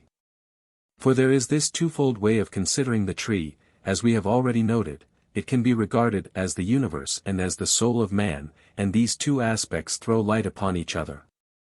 In the words of the Emerald Tablet of Hermes, as above, so below. 8. Kether differentiates into Chakma and Bina before it achieves phenomenal existence, and these two are called by the Kabbalists, Abba, the supernal father, and Amma, the supernal mother. Bina is also called the Great Sea, and Shabbathai, the sphere of Saturn. As we continue, we shall find that the Sephiroth are called successively the spheres of the planets, but Bina is the first of the emanations to be so assigned. Kether is called the first whirlings, and Chakma the sphere of the zodiac. 9. Now Saturn is the father of the gods, he is the greatest of the old gods that were the predecessors of the Olympians over which Jupiter rules. In the secret titles attributed to the tarot trumps, the path of Saturn is called, according to Crowley, the Great One of the Night of Time. 10. We have, then, Kether differentiating into an active male potency, Chakma, and a passive female potency, Bina. And these are placed at the head of the two side columns formed by the vertical alignment of the Sephiroth in their spacing on the Tree of Life. Of these two columns, the left-hand one under Bina is called Severity, the right-hand one under Chakma is called Mercy, the middle one under Kether is called Mildness, and it is said to be the column of equilibrium. These two side columns are the two pillars that stand at the entrance to King Solomon's temple and are represented in all lodges of the mysteries. The candidate himself, when he stands between them, is the middle pillar of equilibrium. 11. Here we meet with the idea put forth by Madame Blavatsky, that there can be no manifestation without differentiation into the pairs of opposites. Kether differentiates its two aspects as Chakma and Bina, and manifestation is in being. Now in this supernal triangle, the head which is not, the father and the mother, we have the root concept of our cosmogony, and we shall return to it again and again under innumerable aspects. And each time that we return to it we shall receive illumination. These earlier chapters do not attempt to deal with any of the points exhaustively for reasons already noted. For the student unfamiliar with the subject, and there are very few students who are familiar with it, has not yet got the necessary mental furniture of facts to enable him to appreciate the significance of a more detailed study. We are at the present moment engaged in assembling this furniture. In due course we shall begin to arrange it into a house of life, and study it in detail. 12. Bina, the superior mother, as distinguished from Mawkuth, the inferior mother, the bride of microprosopos, the Isis of nature, the 10th Sapphira, is two aspect, and these aspects are distinguished as Amma, the dark sterile mother, and Ima, the bright fertile mother. We have already noted that she is called the Great Sea, Mara, which not only means bitter, but also is the root of Mary, and here we meet again the idea of the mother, at first virgin, and then with child by the Holy Spirit. 13. By the association of Bina with the sea we are reminded that life had its primordial beginnings in the waters, from the sea arose Venus, the archetypal woman. The association of Saturn suggests the idea of primordial age, before the gods that made the gods had drunk at eve their fill. It suggests the most ancient rocks, within the shady stillness of the vale. Sat grey-haired Saturn, quiet as a stone. Max Heindel speaks of the lords of form as among the earliest phases of evolution, and an inspirational work in my possession, The Cosmic Doctrine, speaks of the lords of form as the laws of geology. 14. Considering again the symbolism of the two lateral columns of the tree, we see Chakma and Bina as force and form, the two units of manifestation. 15. It would not profit us to go more deeply into the endless ramifications of this symbolism at the present moment, for it is carrying us beyond the three Sephiroth we have already studied. Let us proceed to a further consideration of the mysterious Dath, which never appears on the tree, and to which no deity name or angelic host is assigned and which has no mundane symbol in planet or element, as have all the other stations on the T-Re. 16. Dath is produced by the conjunction of Chakma and Bina, as has been already noted. The supernal father, Abba, marries the supernal mother, Alma, and Dath is the issue. Now Dath is called some curious things by the Kabbalists. We will note a few of them. 17. In verse 38 of the Book of Concealed Mystery, Mather's English translation from the Latin translation of Nor von Rosenroth, it says, "For father and mother are perpetually conjoined in Yesod, the foundation, the 9th Sapphira. But concealed under the mystery of Dath or knowledge." And in verse 40 we read concerning Dath, "The man that shall say, I am the Lord's, he descendeth." Yod, the 10th letter of the Hebrew alphabet, is the foundation of knowledge of the Father. But all things are called Biodo, that is, all things are applied to Yod concerning which this discourse is. All things cohere in the tongue which is concealed in the mother. That is, through Dath or knowledge, whereby wisdom is combined with understanding, and the beautiful path, Tifereth, the 6th Sapphira, with his bride the queen, Mawkuth, the 10th Sapphira. And this is the concealed idea, or soul, pervading the whole emanation. Since it is open for that which proceedeth from itself, that is, Dath is itself the beautiful path, but also the inner, whereto Moses referred. And that path lieth hid within the mother, and is the medium of its conjunction. When it is noted that Yod is identical with the lingam in the Hindu system, and that Kether, Dath, and the beautiful path, Tifereth, the 6th Sapphira, are in a line on the middle pillar of the tree, which equates with the spine in man, the microcosm. And that Kundalini is coiled in Yesod, also on the middle pillar, we shall see that we have here an important key for those who are equipped to use it. 18. In the Greater Holy Assembly, verse 566, Mather's translation, we read concerning the head of microprosopos, whose whole body is being taken as a glyph of the cosmos. From the third cavity there goes forth 1,000 times 1,000 conclaves and assemblies, wherein Dath, knowledge, is contained and dwelleth. And the hollow place of this cavity is between the other two cavities, and all these conclaves are filled from either side. This is that which is written in Proverbs, and in knowledge, Dath, shall the conclaves be filled.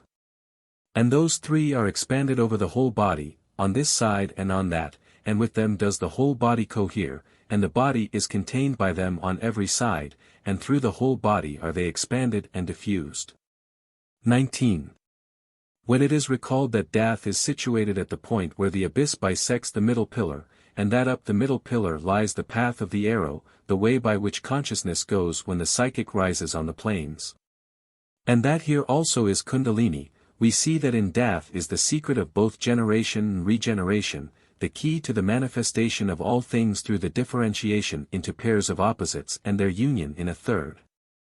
20. Thus doth the T-Re unfold its secrets to the Kabbalists. 21. The second triangle upon the tree of life is formed of the Sephiroth Chesed, Geburah, and Tifereth. Chesed is formed by the overflowing of Bina, and is situated in the right-hand pillar of mercy, immediately below Chokmah. The angle of the lightning flash, which is used to indicate the course of the emanations upon the tree, slopes downwards to the right across the glyph, from Bina at the head of the pillar of severity to Chesed, which occupies the middle section of the pillar of mercy. Then the flash turns and goes horizontally across the glyph back again to the pillar of severity, in the middle section of which is found the Sapphira Geburah. Down and to the right slopes once more the symbol of emanating force, and indicates the Sapphira Tifereth, which occupies the very center of the tree in the pillar of mildness or equilibrium. These three Sephiroth constitute the next functional triangle we have to consider, and although we do not intend to go exhaustively into their symbolism until we have completed our schematic survey of the whole system, it is necessary to say enough to give some clue to their significance and enable them to be assigned to a place in the concept we are building up. This concept is so vast and so infinite in its elaboration of detail that to attempt to teach it exhaustively from A to Z must end in confusion. Only gradually can it reveal its significance to the student as one aspect interprets another. My method of teaching the tree may not be ideal from the point of view of systematic thought, but I believe it is the only one which will enable the beginner to get the hang of the subject. It was upon the tree that I got my own mystical training, and I have lived and moved and had my being in its company for a good many years now, so I feel that I am competent to speak upon it from the point of view of practical mysticism. For I know from my own experience the difficulties of getting hold of the Kabbalistic system, so intricate, abstract, and voluminous, and yet so comprehensive and satisfactory when once it is mastered. 22. Before we can consider the second triangle of the tree as a unit, we must know the meaning of its component Sephiroth. Chesed means mercy or love. It is also called Gedulah, greatness or magnificence, and to it is assigned the sphere of the planet Jupiter. Geburah means strength, it is also called Pakhad, fear, to it is assigned the sphere of the planet Mars. Tifereth means beauty, and to it is assigned the sphere of the sun. When the gods of the various pagan pantheons are being correlated with the spheres on the tree, it will be found that the sacrificed gods invariably come on to Tifereth. And for this reason it has been called the Christ center in the Christian Kabbalah. 23. We now have sufficient material to make a survey of the second triangle. Jupiter, the beneficent ruler and lawgiver, is balanced by Mars the warrior, the fiery and destructive force, and the two are equilibrated in Tifereth, the Redeemer. In the supernal triangle we see the primary Sapphira emanating a pair of opposites which express the two sides of its nature, Chokmah, force, and Bina, form, masculine and feminine Sephiroth respectively. In the second triangle we have the pairs of opposites which find their equilibrium in a third, placed upon the middle pillar of the tree. From this we deduce that the first triangle derives its significance from that which lies behind it, and the second triangle derives its significance from that into which it issues forth. In the first triangle we find a representation of the creative forces of the substance of the universe, in the second we have a representation of the governing forces of evolving life. In Chesed is the wise and kindly king, the father of his people, organizing his realm, building up industry, fostering learning, and bringing the gifts of civilization. In Geburah we have a warrior king, leading his people in battle, defending his kingdom from the assaults of the enemy, extending his boundaries by conquest, punishing crime, and destroying evildoers. In Tifereth we have the Savior, sacrificed upon the cross for the salvation of his people, and thereby bringing Geburah into equilibrium with Gedulah, or Chesed. Here we find the sphere of all the beneficent sun gods and healing gods. Thus we see that the mercies of Gedulah and the severities of Geburah unite for the healing of the nations. 24. Behind Tifereth, traversing the tree, is drawn Paraketh, the veil of the temple, the analog, on a lower plane, of the abyss which separates the three supernals from the rest of the tree. Like the abyss, the veil marks a chasm in consciousness. The mode of mentation on one side of the chasm differs in kind from the mode of mentation prevailing upon the other. Tifereth is the highest sphere to which normal human consciousness can rise. When Philip said to our Lord, "Show us the Father," Jesus replied, "He that hath seen me hath seen the Father." All the human mind can know of Kether is its reflection in Tifereth, the Christ center, the sphere of the sun. Paraketh is the veil of the temple which was rent asunder at the crucifixion. 25. We now come in our brief preliminary survey to the third triangle composed of the Sephiroth Netzach, Hod, and Yesod. Netzach is the basal Sephira of the pillar of mercy, Hod is the basal Sephira of the pillar of severity, and Yesod is upon the middle pillar of mildness or equilibrium, in direct alignment with Kether and Tifereth. Thus the third triangle is an exact replica of the second triangle upon a lower arc. 26. The meaning of Netzach is victory, and to it is assigned the sphere of the planet Venus. The meaning of Hod is glory, and to it is assigned the sphere of the planet Mercury. The meaning of Yesod is foundation, and to it is assigned the sphere of the moon. 27. While the second triangle might not inaptly be termed the ethical triangle, the third may well be called the magical triangle. And if we assign to Kether the sphere of the three-in-one, the undivided unity, and to Tifereth the sphere of the Redeemer or Son, we may be justified in referring to Yesod the sphere of the Holy Spirit, the Enlightener. This is an attribution of the Christian Trinity that fits better upon the tree than its assignation to the three supernals, which brings the Son in the place of Abba, the Father, and the Holy Spirit in the place of Amma, the Mother. And is obviously irrelevant and productive of innumerable discrepancies in the correspondences and symbolisms. In this we see an example of the value of the tree as a method of counterchecking vision or meditation. Correct attributions fit upon the tree through endless ramifications of symbolism, as we saw when considering Bina as the mother. Incorrect symbolism breaks down and reveals its bizarre associations at the first attempt to follow out a chain of correspondences. It is amazing what ramifications of association chains can be followed when the attribution is correct. It seems as if it were only the extent of our knowledge which limits the length of the chain that can be linked logically together. It will extend through science, art, mathematics, and the epochs of history. Through ethics, psychology, and physiology. It was this peculiar method of using the mind which in all probability gave the ancients their premature knowledge of natural science, knowledge which has had to await the invention of instruments of precision for its confirmation. We get clues to this method in the dream analysis of analytical psychology. We might describe it as the symbol-using power of the subconscious mind.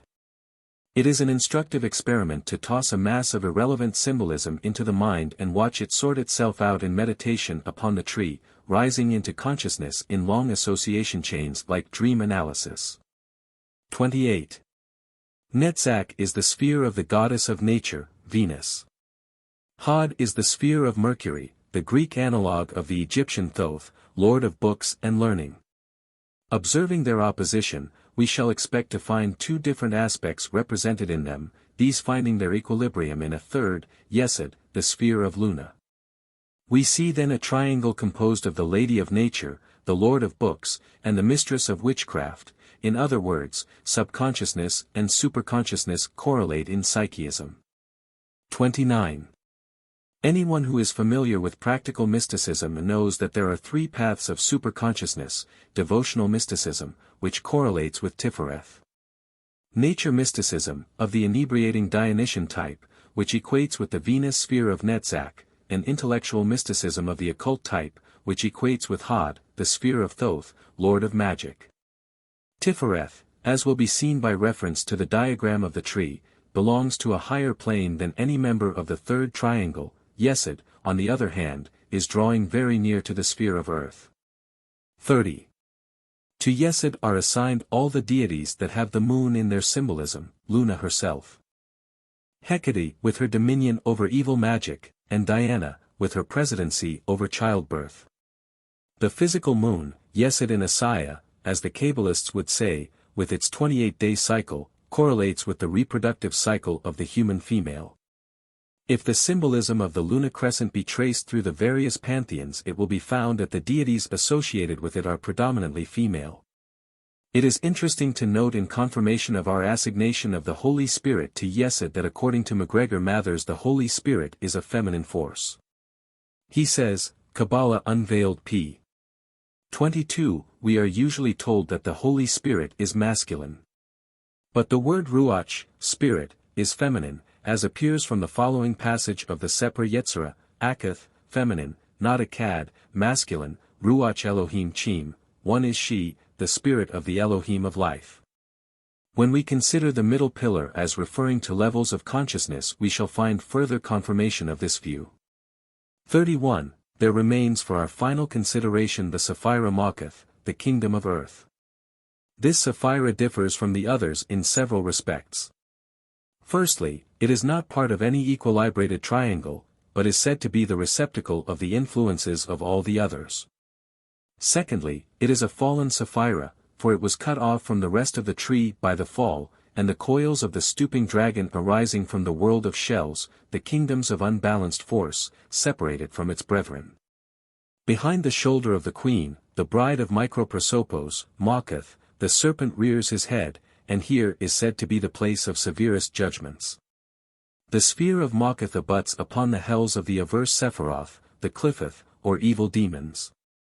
It is the firmament whereby Elohim separated the supernal waters of Bina from the infernal waters of Leviathan. 32. The signification of the Cliffeth must be considered fully in due course, but having referred to them here in order to explain the position of Malkuth, we must say something further in order to render the explanation intelligible. 33. The Cliffeth, singular Cliffa, an immodest woman or harlot, are the evil or averse Sephiroth, each an emanation of unbalanced force from its corresponding sphere upon the holy tree. These emanations took place during the critical periods of evolution when the Sephiroth were not in equilibrium. For this reason they are referred to as the kings of unbalanced force, the kings of Edom, who ruled before there was a king in Israel, as the Bible puts it. And in the words of the Sefer Ditznayatha, the Book of Concealed Mystery, Mather's translation, for before there was equilibrium, countenance beheld not countenance. And the kings of ancient time were dead, and their crowns were found no more. And the earth was desolate. 34. We have now completed our preliminary survey of the Tree of Life, and the arrangement of the 10 holy Sephiroth thereon. We also have some clue to their significance and have been given a hint or two of the manner in which the mind works when it uses these cosmic symbols for its meditations. Consequently, we are now in a position to assign each fresh bit of information to its correct position in our scheme. We are building up the jigsaw puzzle with a knowledge of the outlines of the picture. Crowley has aptly likened the tree to a card index file, in which each symbol is an envelope. This is a simile which it would be difficult to improve upon. In the course of our studies we shall begin to fill these filing cases, and to find the cross-indexing among them indicated by the appearance of the same symbol in other associations. The patterns of the tree. 1. There are various methods by which the 10 holy Sephiroth can be grouped upon the Tree of Life. Of these it cannot be said that one is correct and another incorrect. They serve different purposes and throw much light upon the meaning of the individual Sephiroth by revealing their associations and equilibrium. 2. They are also of value because they enable the decimal system of the tree to be equated with the 3, 4, and 7-fold systems. 3. The primary conformation of the tree is into 3 pillars. It will be observed by reference to the diagrams that the Sephiroth readily lend themselves to this threefold vertical division, for they are arranged in 3 columns. These are called the right-hand pillar of mercy, the left-hand pillar of severity, and the middle pillar of mildness or equilibrium. See diagram I. 4. Before proceeding any further we must make clear the significance of the right and left sides of the tree. As we look at the tree in the diagram we see Bina, Geburah, and Hod upon the left side, and Chokmah, Chesed, and Netzach upon the right side. This is the way we view the tree when we are using it to represent the macrocosm. But when we are using it to represent the microcosm, that is our own being, we, as it were, back into it, so that the middle pillar equates with the spine, and the pillar that contains Bina, Gabura, and Had with the right side. And the pillar that contains Chakma, Chisid, and Netzach with the left side. These three pillars can also be equated with the Shashamna, Ida, and Pingla of the yoga system. It is very important to remember the reversal of the tree when it is used as a subjective symbol, otherwise confusion results.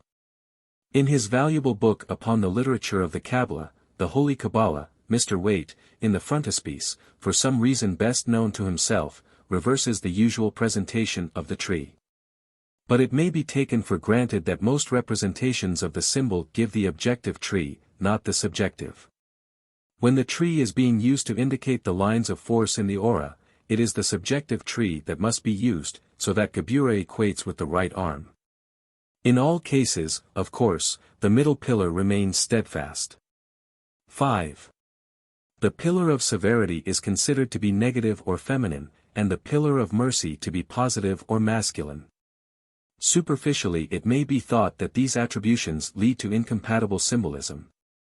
But a study of the pillars in the light of what we now know concerning the individual Sephiroth will reveal that the incompatibilities are purely superficial and that the deeper significance of the symbolism is entirely consonant. 6. It will be observed that the line which indicates the successive development of the Sephiroth zigzags from side to side of the glyph and has been aptly named the lightning flash in consequence. This indicates graphically that the Sephiroth are successively positive, negative, and equilibrated. This is a far better representation of the process of creation than if the spheres were represented one above another in a straight line, for it indicates the difference in the nature of the divine emanations and their relations to each other. For when we look at the glyph of the tree we readily perceive the relations existing between the different Sephiroth, and see how they group, reflect, and react upon each other. 7. At the head of the pillar of severity, the negative, feminine pillar, is Bina, the Great Mother. Now to Bina is assigned the sphere of Saturn, and Saturn is the giver of form. At the head of the pillar of mercy is Chakma, the supernal father, a male potency. Thus we see that we have here the apposition of form and force. 8. In the second trinity we have the apposition of Chisid, Jupiter, and Gabura, Mars. Again we have the pairs of opposites of construction in Jupiter, the lawgiver and beneficent ruler, and destruction in Mars, the warrior and destroyer of evil. It may be asked why such a male potency as Gabura should be placed in the feminine pillar. It must be remembered that Mars is a destructive potency, one of the infortunes in astrology. The positive builds up, the negative breaks down. The positive is a kinetic force, the negative is a static force. 9. These aspects appear again in Netzach at the base of the pillar of mercy, and Had at the base of the pillar of severity. Netzach is Venus, the green nature ray, elemental force, the initiation of the emotions. Had is Mercury, Hermes, the initiation of knowledge. Netzach is instinct and emotion, a kinetic force. Had is intellect, concrete thought, the reduction of intuitive knowledge to form. 10. We must remember, however, that each Sapphira is negative, that is to say feminine, in relation to its predecessor, whence it emanates and whence it receives the divine influence. And positive, masculine, or stimulating in respect of its successor, to whom it transmits the divine influence. Therefore each Sapphira is bisexual, like a magnet of which one pole must of necessity be negative and the other positive. We may perhaps explain matters further by an analogy with astrology, and say that a Sapphira in the feminine pillar is well dignified when it is functioning in its negative aspect, and ill dignified when functioning positively. And that in the masculine pillar the position is reversed. Thus Bina, Saturn, is well dignified when providing stability and endurance, but ill dignified when the overplus of resistance causes it to become actively aggressive and we get obstruction and the accretion of effete matter. On the other hand, Chisid, mercy, is well dignified when ordering and preserving all things harmoniously. But ill dignified when mercy becomes sentimentality and it usurps the sphere of Saturn, preserving that which the fiery energy of Mars, its opposite number, the Sapphira Gabura, should sweep out of existence. 11. The two pillars, then, represent the positive and negative forces in nature, the active and passive, the destructive and constructive, concreting form and free-moving force. 12. The Sephiroth on the middle pillar may be taken as representing levels of consciousness and the planes on which they operate. Mawkuth is sensory consciousness, Yesod is astral psychism. Tifereth is illuminated consciousness, the highest aspect of the personality with which the individuality has coalesced. This is the condition which really constitutes initiation. It is the consciousness of the higher self brought through into the personality. It is a gleam of higher consciousness coming from behind the veil Paraketh. It is for this reason that the messiahs and saviors of the world are assigned to Tifereth in the symbolism of the tree, for they were the light bringers to humanity. And as all who bring fire from heaven must do, they died the sacrificial death for the sake of mankind. It is here, too, that we die to the lower self in order that we may rise in the higher self. In Jesu Morimer. 13. The middle pillar rises through Dath, the invisible Sapphira, which we have already seen is knowledge according to the rabbis, and conscious awareness or apprehension according to the terminology of the psychologist. At the head of this pillar is Kether, the crown, the root of all being. Consciousness, then, reaches from the spiritual essence of Kether, through the realization of Dath, which carries it across the abyss, into the translated consciousness of Tifereth. Whither it is brought by the sacrifice of the Christ which rends the veil Paraketh. Then on into the psychic consciousness of Yesod, the sphere of the moon, and thence to the sensory brain consciousness of Mawkuth. 14. Thus does consciousness descend in the course of involution, which is the term applied to that phase of evolution which leads down from the first manifest through the subtle planes of existence to dense matter. The esotericist should, strictly speaking, only use the term evolution when describing the ascent from matter back to spirit, for then is evolved that which was involved in the descent through the subtle phases of development. It is obvious that nothing can be evolved, unfolded, which was not previously involved, enfolded.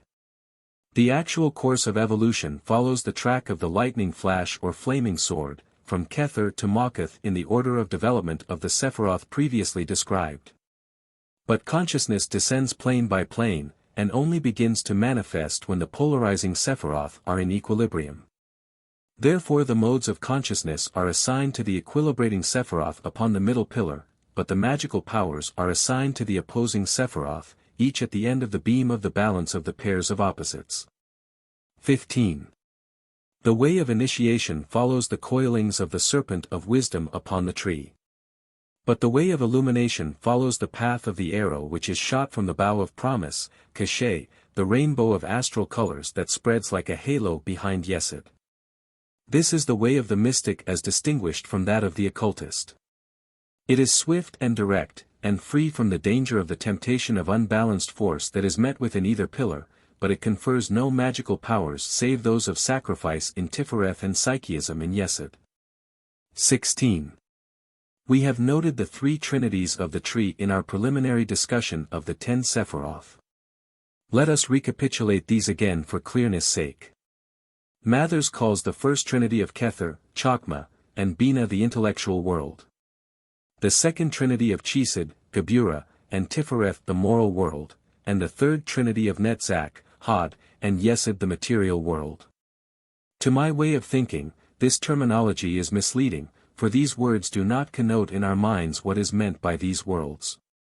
The intellect is essentially a concreting of intuition and apprehension, and as such is an unsuitable term for the world of the three supernals. With the use of the term moral world for Chesed, Gabura, and Tifereth I agree. It is identical with my term ethical triangle, but with the term material world for the trinity of Netzach, Hod, and Yesod I emphatically disagree, for this term belongs exclusively to Mawkuth. These three Sephiroth are not material but astral, and for this trinity I propose the term astral, or magical world. It is not well to wrest words from their dictionary meaning, even if you define your use of them, and this Mathers has not troubled to do. 17. The intellectual sphere is not so much a level as a pillar, for the intellect, being the content of consciousness, is essentially synthetic. These terms, however, are apparently taken from a somewhat crude translation of the Hebrew names given to the four levels into which the Kabbalists divide manifestation. 18. These four levels permit of yet another grouping of the Sephiroth. The highest of these is Atziluth, the archetypal world, consisting of Kether.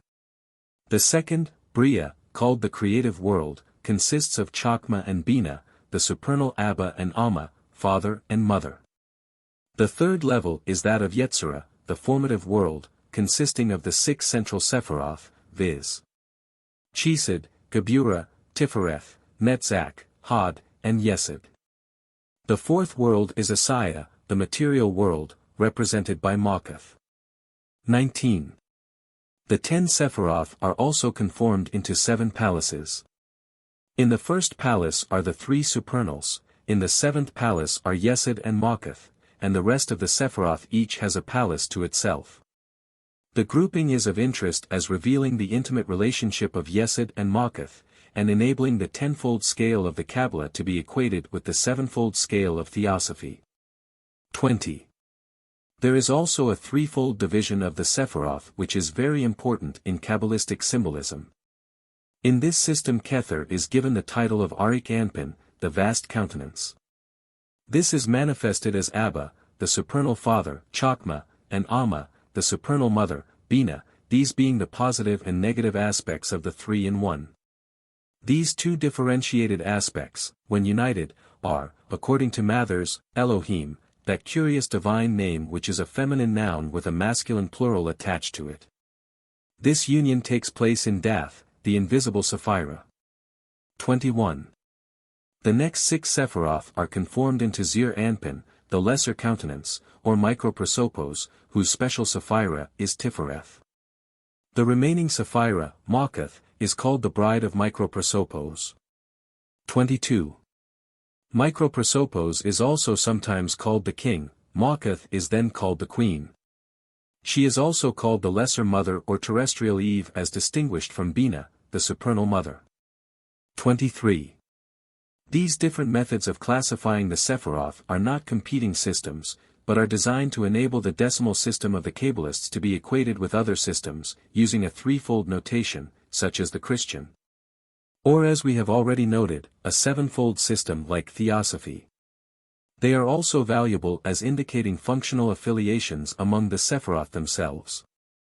24. The final system of classification which we must note is under the presidency of the 3 mother letters of the Hebrew alphabet, Aleph, A, Mem, M, and Shin, Sh. These 3, according to the Yetziratic attribution of the Hebrew alphabet, are assigned to the 3 elements of air, water, and fire. Under the presidency of Aleph is the airy triad of Kether, in which is the root of air, reflecting downward through Tifereth, the solar fire, into Yesod, the lunar radiance. In Bina is the root of water, Mara, the great sea, reflected through Chesed into Hod, under the presidency of Mem, the mother of water. In Chokmah is the root of fire, reflected downwards through Geburah into Netzach, under the presidency of Shin, the mother of fire. 25. These groupings must be borne in mind, for they aid greatly in understanding the significance of individual Sephiroth, for, as we have already pointed out in various connections, a Sephirah is best interpreted by its affiliations.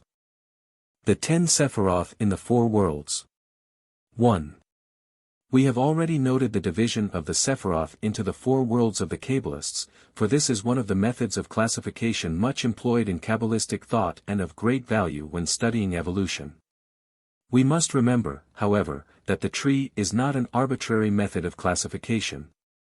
And because a thing is classified under one head in one system, it does not mean that it cannot equally properly be classified under another head in another system.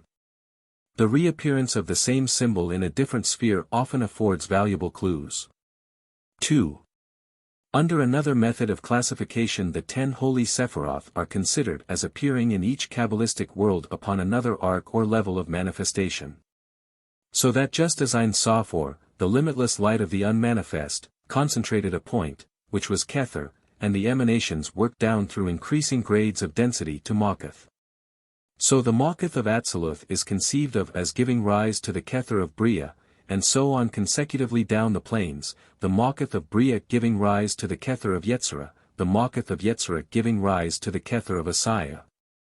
And the Makuth of Asaya, in its lowest aspect, abutting upon the Cliffeth. 3. It is Atziluth, however, which is considered the natural sphere of the Sephiroth as such, and for this reason it is called the world of emanations.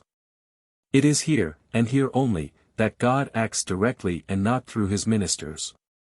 In Bria he acts through the mediation of the archangels, in Yetzirah through the angelic orders, and in Asaya through those centers which I have named the mundane chakras, the planets, elements, and signs of the zodiac.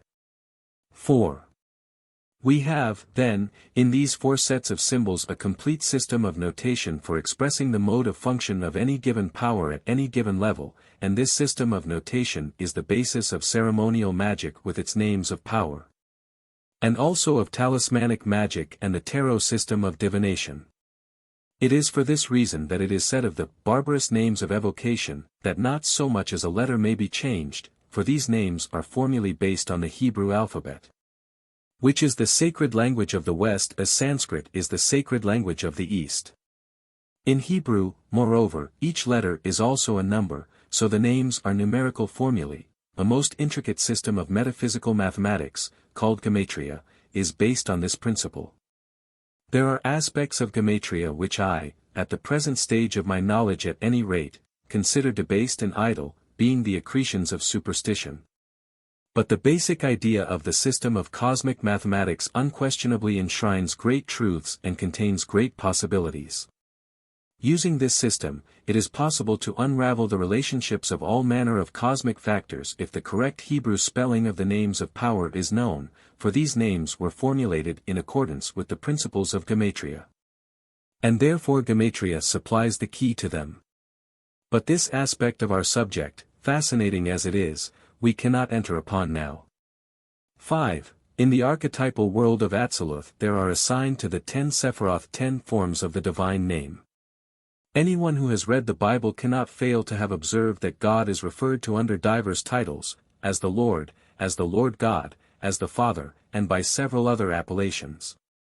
Now these are not literary devices to avoid needless repetition, but are exact metaphysical terms, and according to the name used we know the aspect of divine force in question and the plane on which it is functioning. 6. In the world of Bria it is held that the mighty archangels carry out the mandates of God and give them expression, and assigned to the Sephirothic spheres on the tree in this world are the names of these 10 mighty spirits. 7.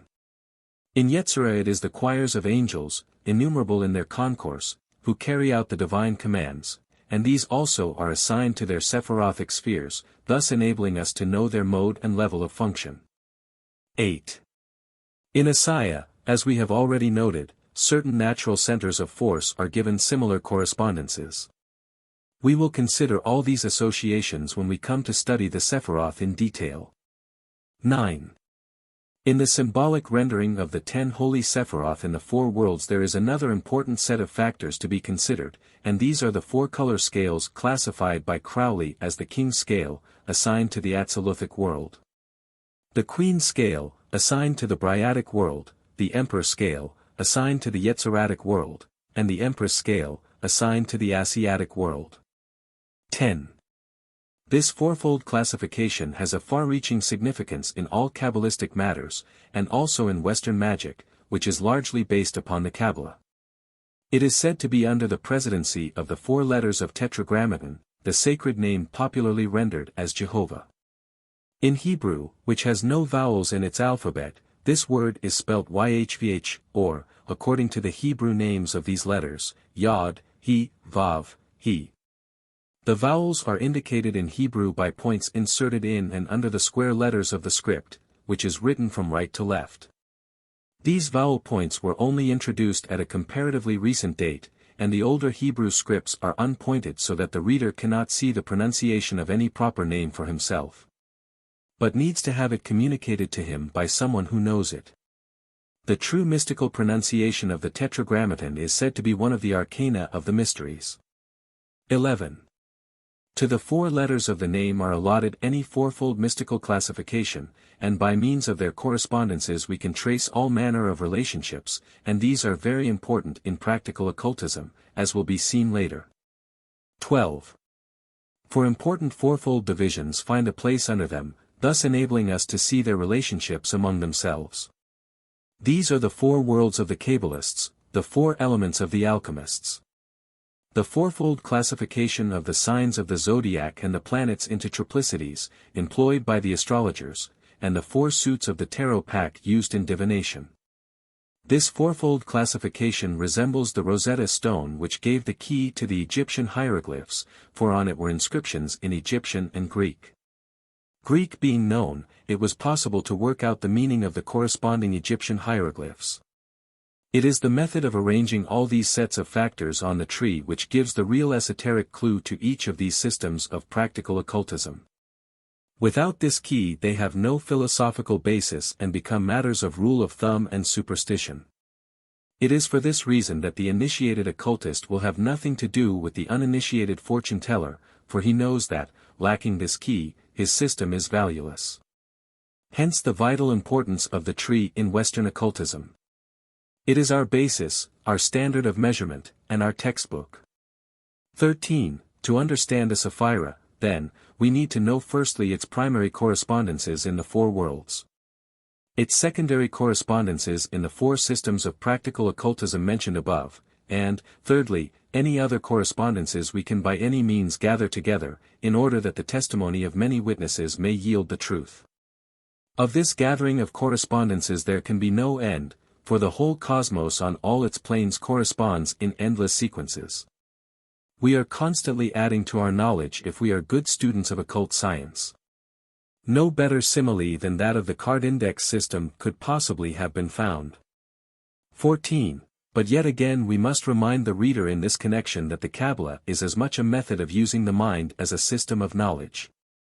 If we have the knowledge without having acquired the Kabbalistic technique of mentation, it is of little use to us.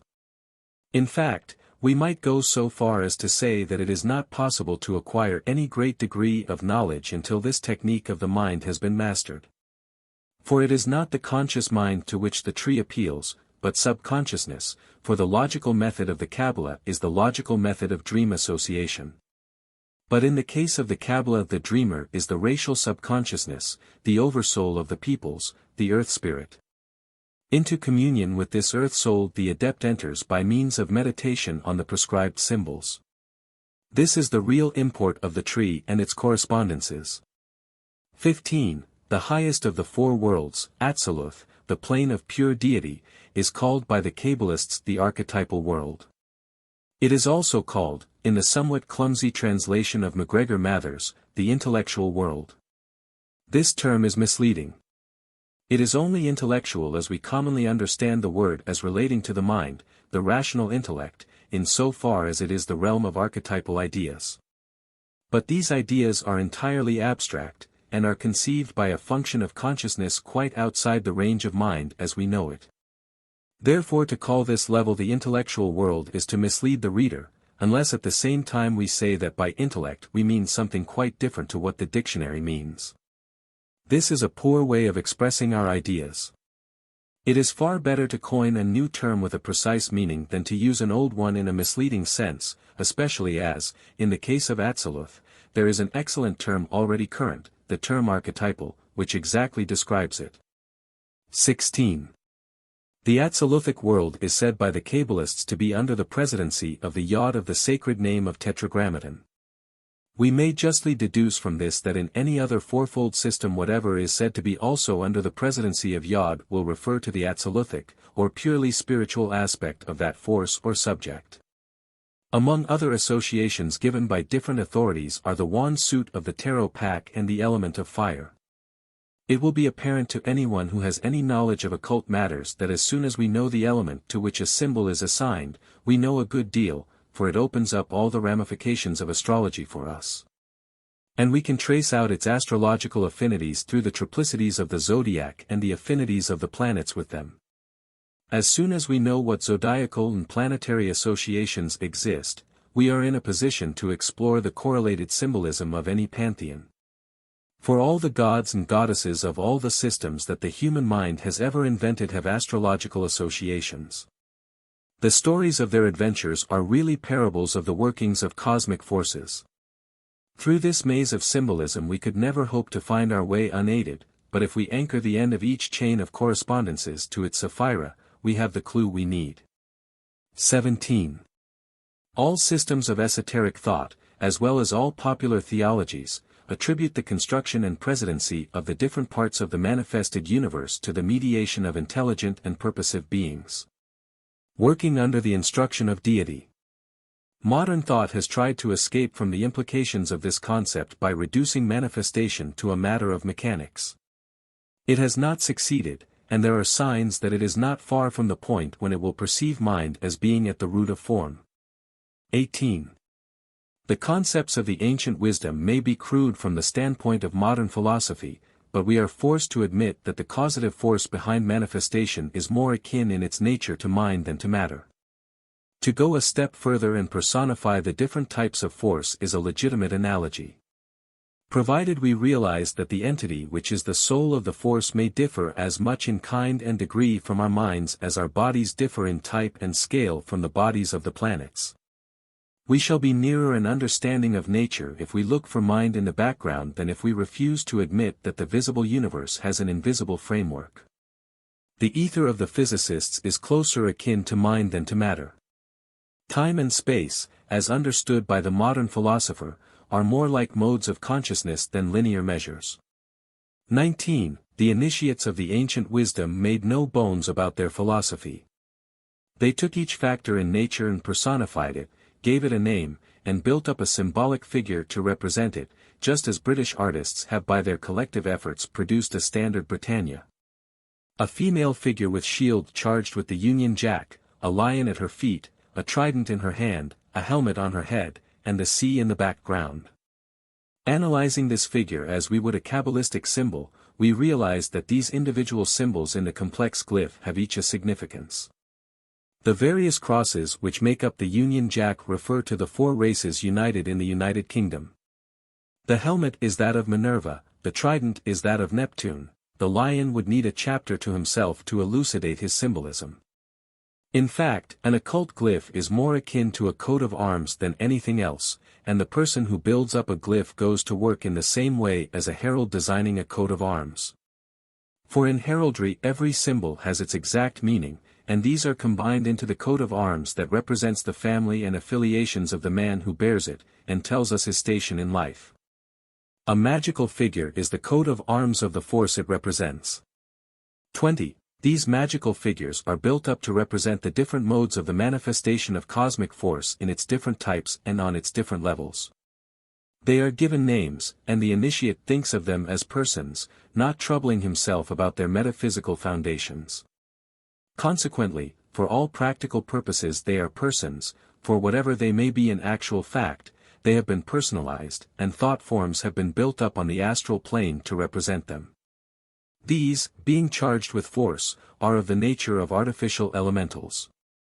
But the force with which they are charged being cosmic, they are much more than what we ordinarily imply when we speak of artificial elementals, and we assign them to the angelic kingdom and call them angels or archangels according to their grade. An angelic being, then, may be defined as a cosmic force whose apparent vehicle of manifestation to psychic consciousness is a form built up by the human imagination. In practical occultism, these forms are built up with great care and the most elaborate attention to the details of the symbolism, and are used to evoke the force required. Anyone who has had experience of their use will agree that they are peculiarly effectual for the purposes for which they are designed. By holding the magical image in it and vibrating the traditional name assigned thereto, remarkable phenomena are obtained. 21. As we have already noted, it is necessary to use the mental technique of the Kabbalists in order to get any sense out of the Kabbalah. This formulation of the image and vibration of the name is designed to put the student in touch with the forces behind each sphere of the tree. And when he comes into touch in this way his consciousness is illuminated and his nature energized by the force thus contacted, and he obtains remarkable illuminations from his contemplation of the symbols. These illuminations are not a generalized flooding of light, as in the case of the Christian mystic, but a specific energizing and illumination according to the sphere opened up. Hod gives understanding of sciences, Yesod understanding of life force and its tidal modes of functioning. When Hod is contacted we become filled with enthusiasm and energy for research. When Yesod is contacted we enter deeply into psychic consciousness and touch the hidden life forces of the earth and our own natures. These are matters of experience, those who have used the method know what it yields them. Whatever may be the rational foundations of the system, as an empirical method it yields results. 22. If we want to study a sapphira, in other words, if we want to investigate the aspect of nature to which it refers, we not only study it intellectually and meditate upon it, but we try to get into psychic and intuitive touch with its influence and sphere. In order to accomplish this, we always start at the top and try to get into spiritual touch with the aspect of deity which emanated that sphere and manifests in it. If this is not done, the forces belonging to the sphere on the elemental levels may get out of hand and cause difficulties. Starting under the presidency of the divine name, however, no evil can enter. 23. Having adored the Creator and Sustainer of all under His holy name in the sphere we are investigating, we next invoke the Archangel of the sphere. The mighty spiritual being in whom we personify the forces that built up that level of evolution and continue to function in the corresponding aspect of nature. We ask the blessing of the Archangel, and beg that he will bid the order of angels assigned to that sphere that they shall be friendly and helpful towards us in the realm of nature in which they function. By the time we have done this, we shall be thoroughly tuned to the keynote of the sphere we are investigating, and be ready to follow out the ramifications of the correspondences of that sapphira and its cognate symbols. 24. Approached in this way, we shall find the association chains far richer in symbolism than we have ever believed to be possible, for the subconscious mind has been stirred and one of its many chambers of imagery thrown open, to the exclusion of all the others. The association chains that rise into consciousness should therefore be free from any admixture of extraneous ideas and true to type. 25. First we review in our minds all the possible symbols that we can recollect, and as these present themselves to consciousness we try and see their import and bearing upon the secrets of the sphere under investigation. But we do not try too hard, for if we concentrate upon a symbol and strain at it, as it were, we shall close the meshes of the tenuous veil that shields the subconscious mind. In these investigations, half meditation, half reverie, we want to work on the borders of consciousness and subconsciousness so as to induce that which is subconscious to cross the threshold and come within our reach. 26. As we proceed thus, following out the ramifications of the association chains, we shall find that a running comment of intuition accompanies the process. And after the experiment has been repeated 2 or 3 times we shall feel that we know that sapphira in a peculiarly intimate way, that we feel at home there. That the feel of it is quite different to that of the other Sephiroth which we have not yet worked with. We shall also find that some Sephiroth are more congenial to us than others, and that we get better results when working with them than we do with the uncongenial ones. Where the association chains keep on breaking and the doors of subconsciousness resolutely refuse to open to our knocking. One pupil of mine could do excellent meditations on Bina Saturn, and Tifereth, the Redeemer, but did not get on at all well with Gebura Severity Mars.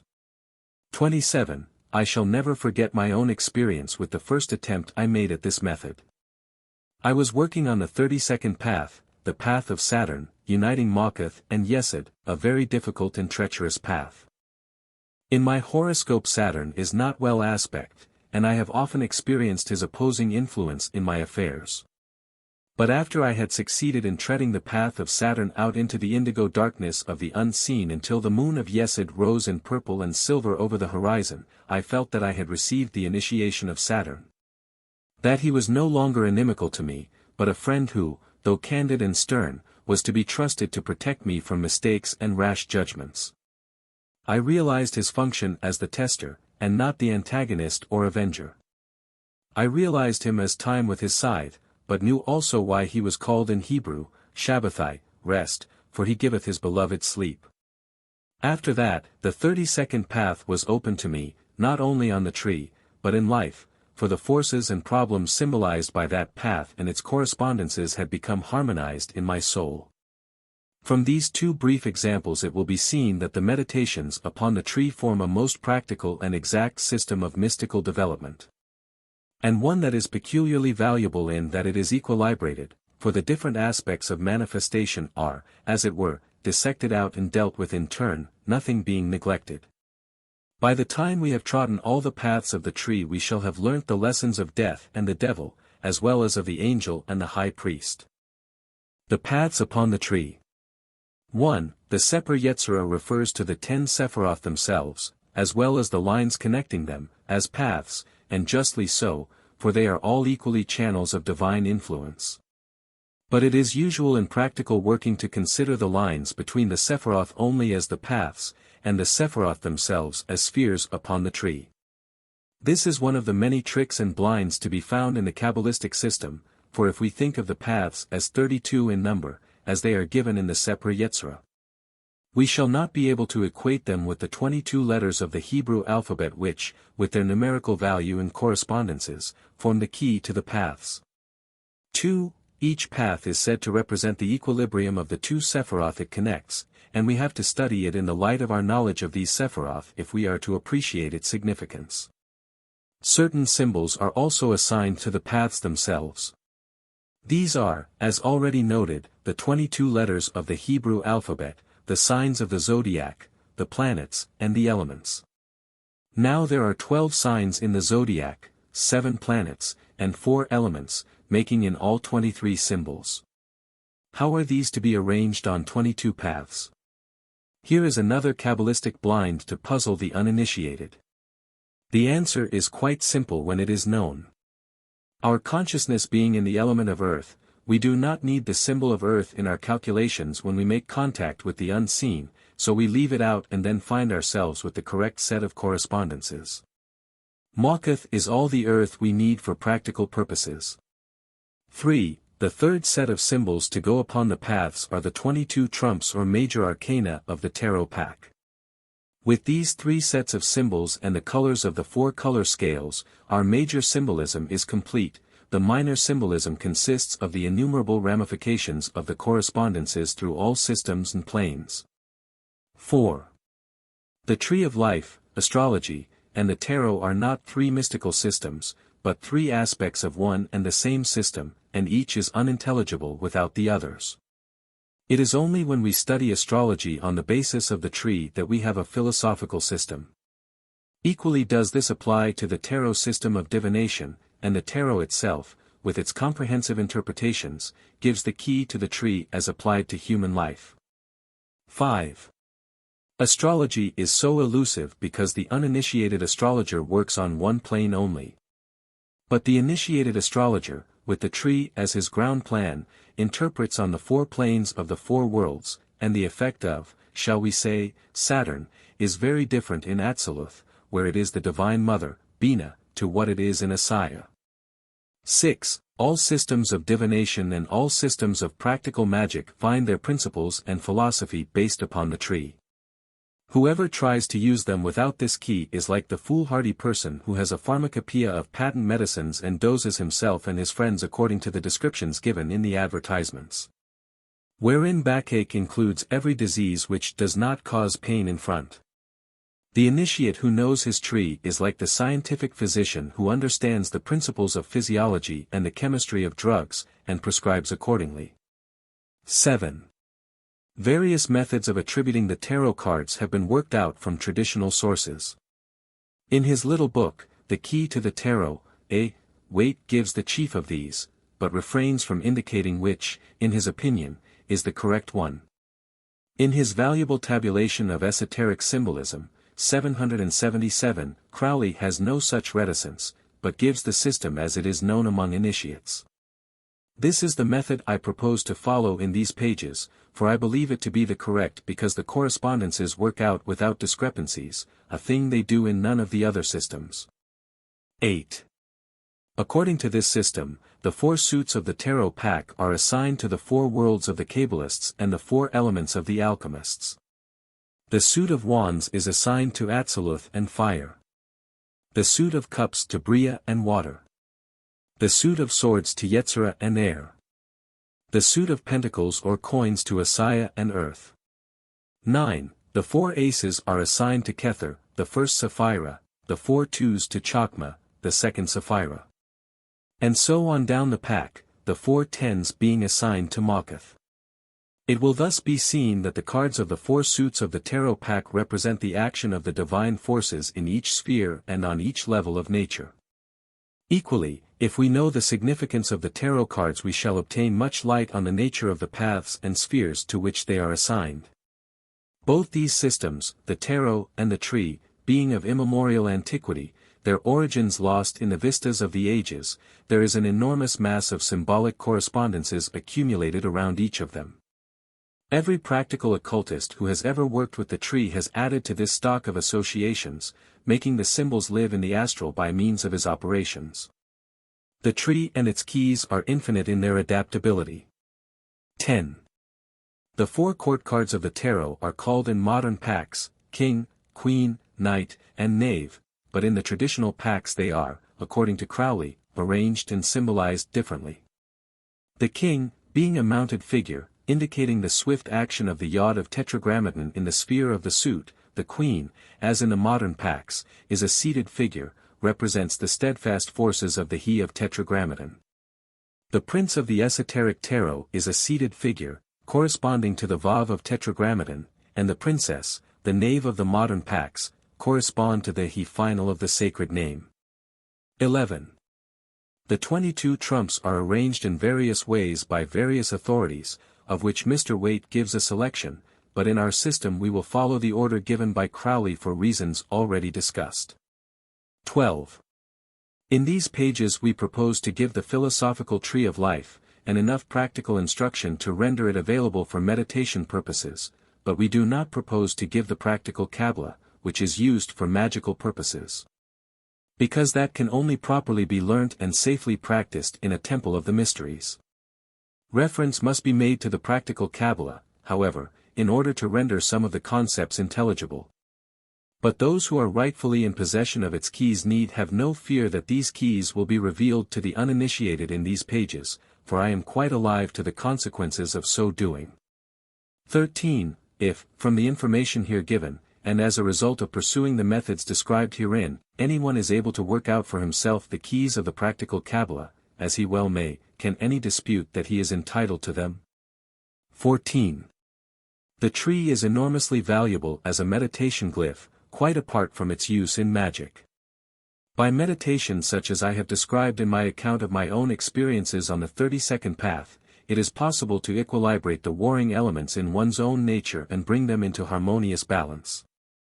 It is also possible to get into sympathetic rapport with the different aspects of nature which these symbols represent when applied to the macrocosm, even if these forces are not given a definite form in talismanic magic. The information that is obtained from the study of one's own horoscope is not to be accepted passively as the dispensation of fate from which there is no appeal. We ought to realize that talismanic magic, or the less concentrated method of meditation upon the tree, should be used to compensate all unbalanced force in the horoscope and bring all into equilibrium. Talismanic magic is to astrology what medical treatment is to medical diagnosis. 15. It is not possible for me to give any formulae of practical magic here. Before such formulae can be made use of, it is necessary to have received the grades of initiation to which they belong. Without these grades the student is no better off than the person who tries to diagnose and treat his own complaints after reading a medical textbook. That delightful humorist, Jerome has told us what happens in such a case. The unfortunate imagines that he has every disease described therein, except housemaid's knee, and cannot make up his mind as to the appropriate treatment, for everything he fancies is contraindicated. 16. The ritual initiations of the greater mysteries of the Western esoteric tradition are based upon the principles of the Tree of Life. Each grade corresponds to a Sapphira and confers, or should confer, if the order working them is worthy of the name, the powers of that sphere of nature. Likewise it opens up the paths leading to that Sapphira, so that the initiate is said to be lord of the 32nd path when he has taken the initiation that corresponds to Yesod, or lord of the 24th, 25th, and 26th paths when he has taken the initiation corresponding to Tifereth, which constitutes him a full initiate. Beyond this lie the higher grades of adepthood. 17. The aim of each grade of initiation of the greater mysteries is to introduce the candidate to the sphere of each Sapphira in turn, working from Maketh up the Ti-Re. The instructions given in each grade concern the symbolism and forces of the sphere to which it refers and the paths that equilibrate it. The sign and word of the grade are used when treading these paths in the spirit vision or projecting by them on the astral plane. Consequently, the initiate is able to move with accuracy and certainty into whatsoever sphere of the unseen he desires to penetrate, and to countercheck all beings he meets and all visions he sees. For he knows what the colors of the paths are in all four scales, and he checks his vision by these. If he is working up the 32nd path of Saturn, whose colors are all in the somber hues of indigo, dark blue and black, he knows that something is amiss if a scarlet-robed figure presents itself. Either that figure is elusive, or he himself has wandered off the path. 18. To project the astral body along the paths it is necessary for many reasons to hold the degrees of initiation to which they correspond. Chief among which is that, unless one has received the grade, one will be unknown to guardians of the paths, and they will be inimical rather than helpful, and do all in their power to turn the wanderer back. Secondly, if one should succeed in forcing one's way past the guardian, one still has no means of counterchecking the vision or knowing whether one is on or off the path. And there are plenty of beings in the lower sphere who are only too ready to take advantage of presumptuous ignorance. 19. These considerations, however, need in no way discourage anyone who wishes to meditate upon the paths and spheres in the manner I have described. And in the course of his meditations he may so enter into the spirit of the path that its guardian shall come to know him and make him welcome. He will then literally have initiated himself, and no one can deny his right to be there. 20. The tree, considered from the initiatory standpoint, is the link between the microcosm, which is man, and the macrocosm, which is God made manifest in nature. A ritual initiation is the act of linking the microcosmic sapphira, the chakra, with the macrocosmic sapphira. It is the introduction of a newcomer to the sphere by those who are already there. They construct a symbolic representation of the sphere on the physical plane in the furniture of the temple. They construct an astral replica of it by concentrated imagination. And by means of invocation they call down into this temple not made with hands the forces of the sphere of the sapphira they are working upon. 21. These forces stimulate the corresponding chakras of the initiate and wake them to activity in his aura. The process of self-initiation by the meditations I have described is slower than the processes of ritual initiation, but it is sure enough if persevered with by a suitable person. But one cannot teach a jellyfish to sing by feeding it on canary seed. The subjective Sephiroth. 1. As above, so below, man is a miniature macrocosm. All the factors that go to the makeup of the manifested universe are present in his nature.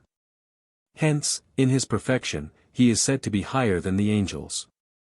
At the present time, however, the angels are fully evolved beings and man is not. Thus he is as much lower than the angels as a 3-year-old child is less developed than a 3-year-old dog. 2. Hitherto we have considered the tree of life as an epitome of the macrocosm, the universe, and the use of its symbols to put us in touch with the different spheres of objective nature.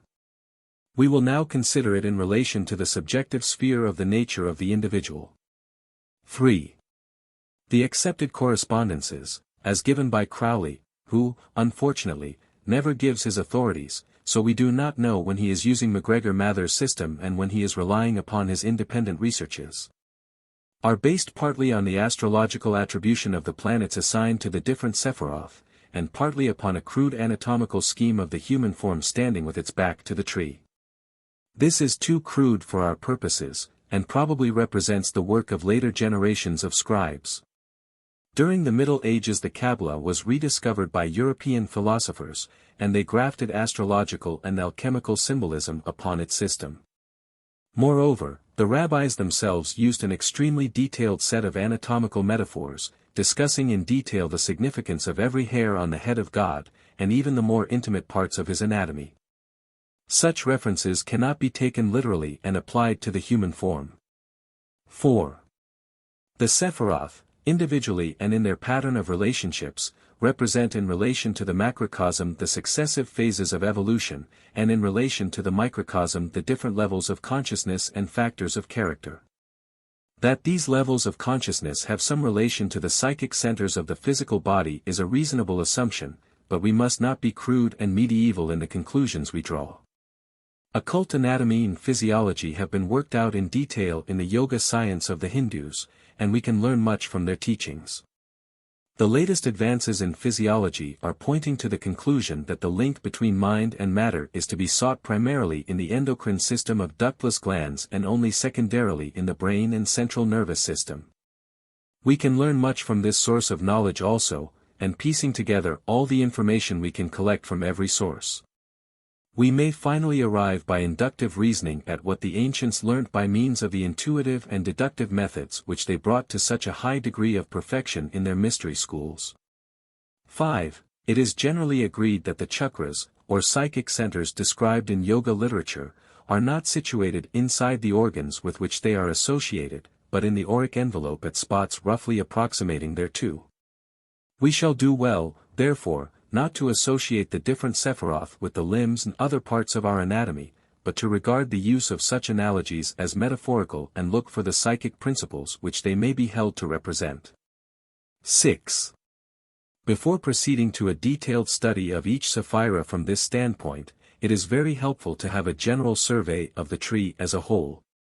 Because so much of the elucidation of the symbolism depends upon the relationship of one symbol to another in the pattern of the tree. This chapter must needs be discursive and inconclusive, but it will enable the detailed study of the individual Sephiroth to be much more effectually carried out. 7. The first and most obvious division of the tree is into the 3 pillars, and this immediately reminds us of the 3 channels of prana described by the yogis, Ida, Pingala, and Sushumna. And the 2 principles, the yin and the yang of Chinese philosophy, and the Tao, or Wei, which is the equilibrium between them. By the agreement of witnesses truth is established, and when we find 3 of the great metaphysical systems of the world in complete agreement, we may conclude that we are dealing with established principles and should accept them as such. 8. The central pillar should, in my opinion, be taken to represent consciousness, and the 2 side pillars as the positive and negative factors of manifestation. It is noteworthy that in the yoga system consciousness is extended when Kundalini rises through the central channel of the Sushumna, and that the Western magical operation of rising on the planes takes place up the central pillar of the tree. That is to say, the symbolism employed to induce this extension of consciousness does not take the Sephiroth in their numerical order, commencing with Makath, but goes from Makath to Yesod, and Yesod to Tifereth. By what is called the path of the arrow. 9. Makath, the sphere of earth, is taken by occultists as signifying brain consciousness, as is proved by the fact that after any astral projection the ceremonial return is made to Makath and normal consciousness re-established therein. 10. Yesod, the sphere of Lavana, the moon, is taken as psychic consciousness, and also as the reproductive center. Tifereth is taken as the higher psychism, the true illuminated vision, and is associated with the highest grade of the initiation of the personality, as is evidenced by the fact that to it is assigned, in the system taken by Crowley from Mathers, the first of the grades of adepthood. 11. Dath, the mysterious, invisible Sephira, which is never marked upon the tree, is associated in the Western system with the nape of the neck, the point where the spine meets the skull. The spot at which the development of the brain from the notochord took place in our primeval ancestors. Dath is usually held to represent the consciousness of another dimension, or the consciousness of another level or plane. It essentially represents the idea of change of key. 12. Kether is called the crown. Now a crown is above the head, and Kether is generally held to represent a form of consciousness which is not achieved during incarnation. It is essentially outside the scheme of things so far as the planes of form are concerned. The spiritual experience associated with Kether is union with God, and whoso achieves that experience is said to enter into the light and come not forth again. 13. These Sephiroth unquestionably have their correlations in the chakras of the Hindu system, but the correspondences are given differently by different authorities. As the method of classification is different, the West using a fourfold system and the East a sevenfold system, correlation is not easy to obtain. And in my opinion it is better to look for first principles rather than obtain a tidy pattern of arrangement which does violence to the correspondences. 14. The only two writers known to me who have attempted this correlation are Crowley and General J. F. C. Fuller. General Fuller assigns the Muladhara lotus to Mawkuth, pointing out that its 4 petals correspond with the 4 elements. It is interesting to note that in the Queen's scale of color, as given by Crowley, the sphere of Mawkuth is represented as divided into 4 quarters, colored respectively citron, olive, russet, and black, to represent the 4 elements, and bearing the closest resemblance to the usual representations of the 4-petaled lotus. 15. This lotus is represented as situated in the perineum and is associated with the anus and the function of excretion. In column XXI of the table of correspondences given by Crowley in the attributes the buttocks and anus of the perfected man to Mawkuth. I consider that from every point of view the attribution of Fuller, who refers the Muladhara lotus to Mawkuth, is to be preferred to that of Crowley, who in column CXVII refers it to Yesod, thus contradicting himself. In the infantile mind, according to Freud, the functions of reproduction and excretion are confused, but I don't consider that this attribution is one that can be generally accepted or ought to be perpetuated. 16. Mawkuth, viewed as the Muladhara lotus, represents, we may take it, the end result of the life processes, their final concretion in form, and their submission to the disintegrating influences of death in order that their substance may be utilized again. The form into which they have been organized by the slow processes of evolution has served its purpose, and the force must be set free. This is the spiritual significance of the processes of excretion, putrefaction, and decomposition. 17. The Svadhisthana chakra, the 6-petaled lotus, at the base of the generative organs, is assigned by General Fuller to Yesod. This agrees with the Western tradition, which assigns Yesod to the reproductive organs of the divine man. Its astrological correspondence with the moon, Diana Hecate, also agrees with this attribution. Crowley, though assigning Yesod to the phallus in column XXI of 777, assigns the Svadhisthana lotus to Hod, Mercury. It is difficult to understand this attribution, and as he does not give his authority, I consider it better to adhere to the principle of referring the levels of consciousness to the central pillar.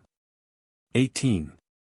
Tifereth, by universal consent, represents the solar plexus and breast. It therefore seems reasonable to attribute to it the Manipura and Anahata chakras, as Crowley does. Fuller attributes these chakras to Gebura and Chesed, but as these two Sephiroth find their equilibrium in Tifereth, this attribution presents no difficulty and causes no discrepancy. 19.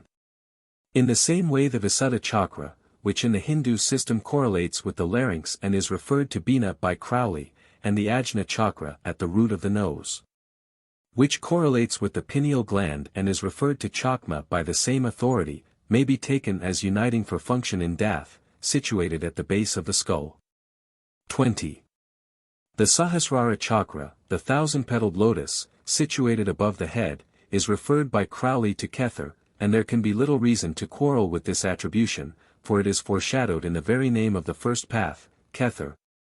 The crown, which rests upon and above the head. 21. The 2 flanking pillars of severity and mercy can be seen as representing the positive and negative principles, and their respective Sephiroth as representing the modes of functioning of these forces upon the different levels. 22. The pillar of severity contains Bina, Gebura, and Hod, or Saturn, Mars, and Mercury. The pillar of mercy contains Chakma, Chesed, and Netzach, or the zodiac, Jupiter, and Venus. Chakma and Bina, in the symbolism of the Kabbalah, are represented by male and female figures and are the supernal father and mother, or in more philosophical language, the positive and negative principles of the universe, the yin and the yang, of which maleness and femaleness are but specialized aspects. 23. Chesed, Jupiter, and Geburah, Mars, are both represented in Kabbalistic symbolism as crowned figures, the former a lawgiver upon his throne, and the latter a warrior king in his chariot. These are the constructive and destructive principles respectively. It is interesting to note that Bina, the supernal mother, is also Saturn, the solidifier, who connects through his sickle with death with his scythe, and time with his hourglass. In Bina we find the root of form.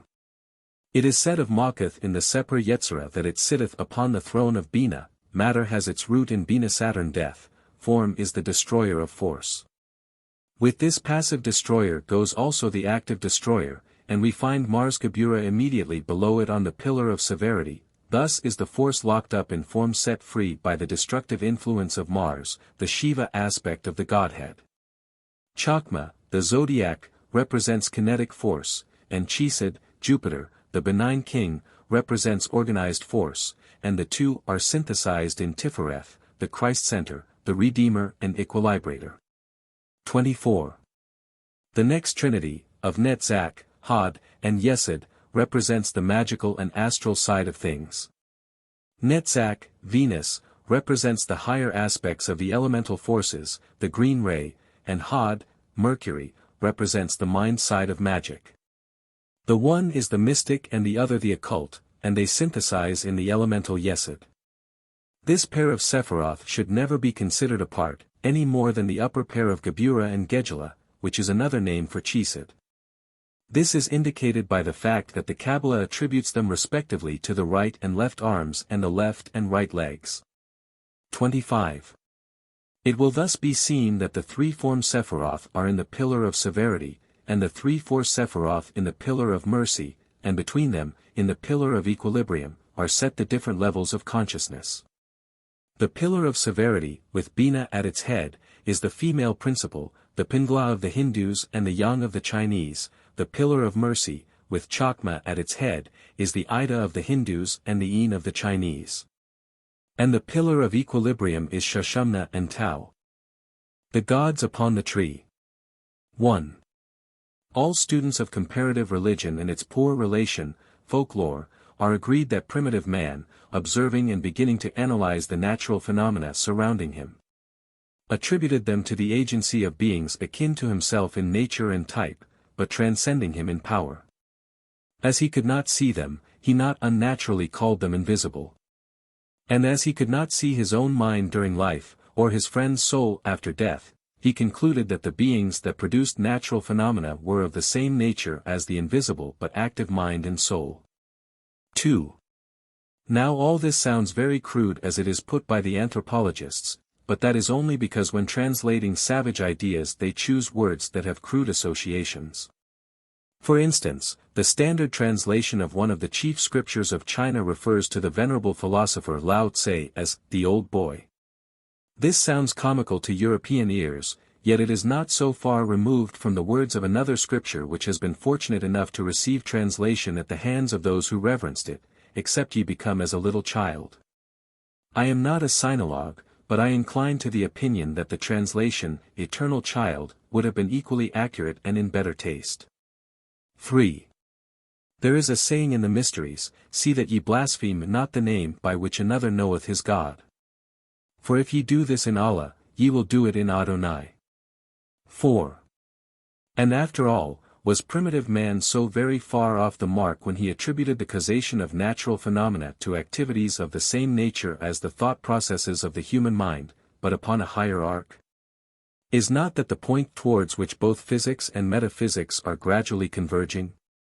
Supposing we were to recast the statement of the savage philosopher and say, the essential nature of man is similar in type to that of his creator, would we be held to have said anything either blasphemous or ridiculous? 5. We may personalize natural forces in terms of human consciousness, or we may abstract human consciousness in terms of natural forces. Both are legitimate proceedings in occult metaphysics, and the process yields some very interesting clues and some very important practical applications. We must not, however, make the mistake of the ignorant, and say A is B when we mean A is of the same nature as B. But equally we may legitimately avail ourselves of the Hermetic axiom, as above, so below, because if A and B are of the same nature, the laws governing A can be predicated concerning B. What is true of the drop is true of the ocean. Consequently, if we know anything concerning the nature of A, we may conclude that, allowing for the difference in scale, it will apply to B.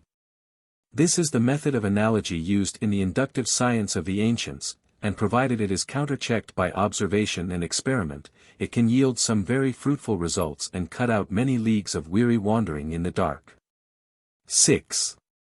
The personification and deification of the natural forces was man's first crude and shrewd attempt to evolve a monistic theory of the universe and save himself from the destructive and crippling influence of an unresolved dualism.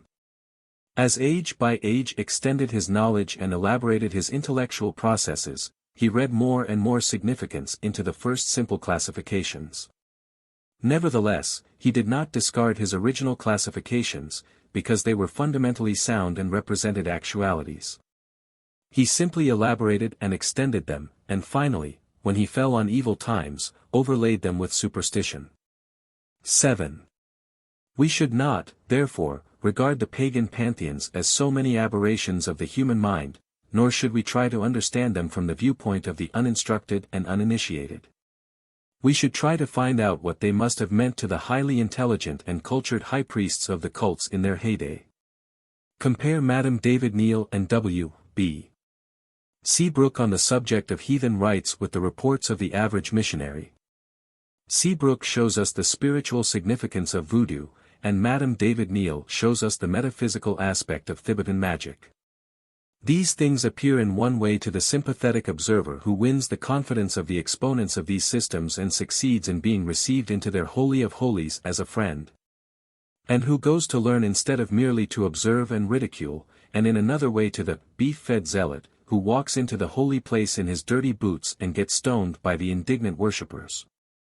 8. In judging these things let us consider the form Christianity would present if approached in the same way. Unsympathetic observers would probably conclude that we worshipped a sheep, and the Holy Ghost would yield some spectacular interpretations. Let us credit other people with using metaphors if we do not expect to be taken literally ourselves. The outer form of the ancient pagan faiths is no cruder than Christianity in backward Latin countries, where Jesus Christ is represented in topper and tails and the Virgin Mary in lace-edged pantaloons.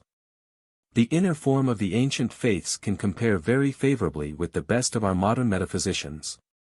After all, they produced Plato and Plotinus. The human mind does not change, and what is true of ourselves is probably true of the pagans. The Lamb of God which taketh away the sins of the world is only another version of the bull of Mitra which does the same thing. The only difference being that the ancient initiate was literally washed in blood, and the modern one takes it metaphorically. Otras temps horas mauras. 9. If we approach those whom we elect to call pagans, both ancient and modern, in a reverent and sympathetic spirit, knowing that Allah and Brahma and Amenra are but other names for that which we worship as God, we shall learn a very great deal that was forgotten in Europe when the Gnosis was stamped out and its literature destroyed. 10. We shall find, however, that the pagan faiths present their teaching in a form that is not readily assimilable by the European mind, and that if we are to arrive at its significance we must restate it in our own terms. We must correlate the metaphysical concept with the pagan symbol, then we shall be able to apply to the former the vast mass of mystical experience which generations of contemplatives and experimental psychologists have organized about the latter. And when we speak of experimental psychologists, we must not make the mistake of thinking that they are an exclusively modern product, because the priests of the ancient mysteries, with their temple sleep and deliberately induced hypnagogic visions, were nothing more nor less than experimental psychologists, though their art has been lost, like many other of the ancient arts, and is only being laboriously recovered piecemeal in the more advanced circles of scientific thought. 11. The method used by the modern initiate for interpreting the language spoken by the ancient myths is a very simple and effectual one. He finds in the Kabbalistic tree of life a link between the highly stylistic pagan systems and his own more rational methods. The Jew, Asiatic by blood and monotheistic by religion, has a foot in both worlds. Upon the tree of life with its 10 holy Sephiroth the modern occultist bases both a metaphysic and a magic. He uses a philosophical conception of the tree to interpret what it represents to his conscious mind, and he uses a magical and ceremonial application of its symbolism to link it up with his subconscious mind. The initiate, consequently, makes the best of both worlds, ancient and modern, for the modern world is all surface consciousness, and has forgotten and repressed the subconsciousness, to its own great hurt. And the ancient world was mainly subconsciousness, consciousness having been but recently evolved. When the two are linked up and brought into polarized function they yield superconsciousness, which is the goal of the initiate. 12. Holding the foregoing conceptions in mind, let us now try to coordinate the ancient pantheons with the spheres upon the tree of life.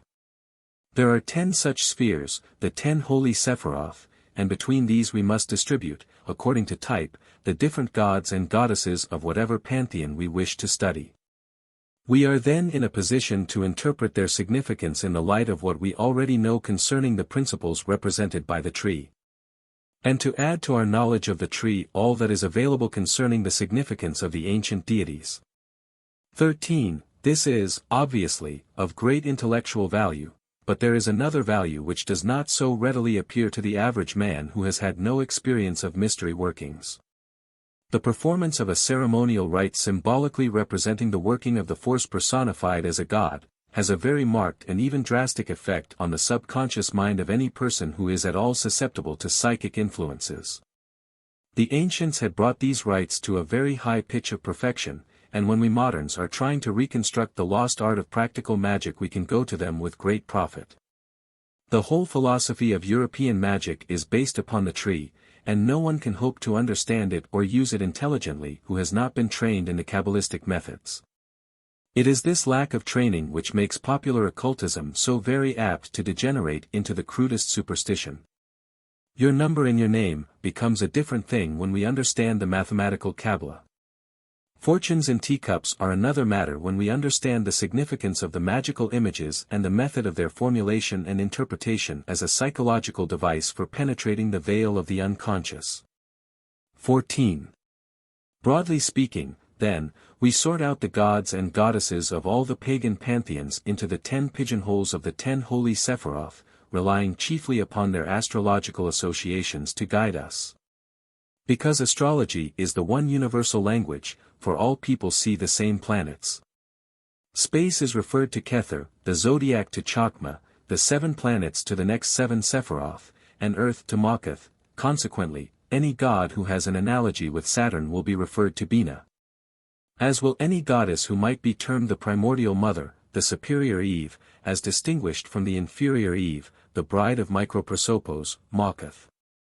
The supernal triangle of Kether, Chakma, and Bina always refers to the old gods, which every pantheon recognizes as the predecessors of those forms of godhead worshipped by the current faith.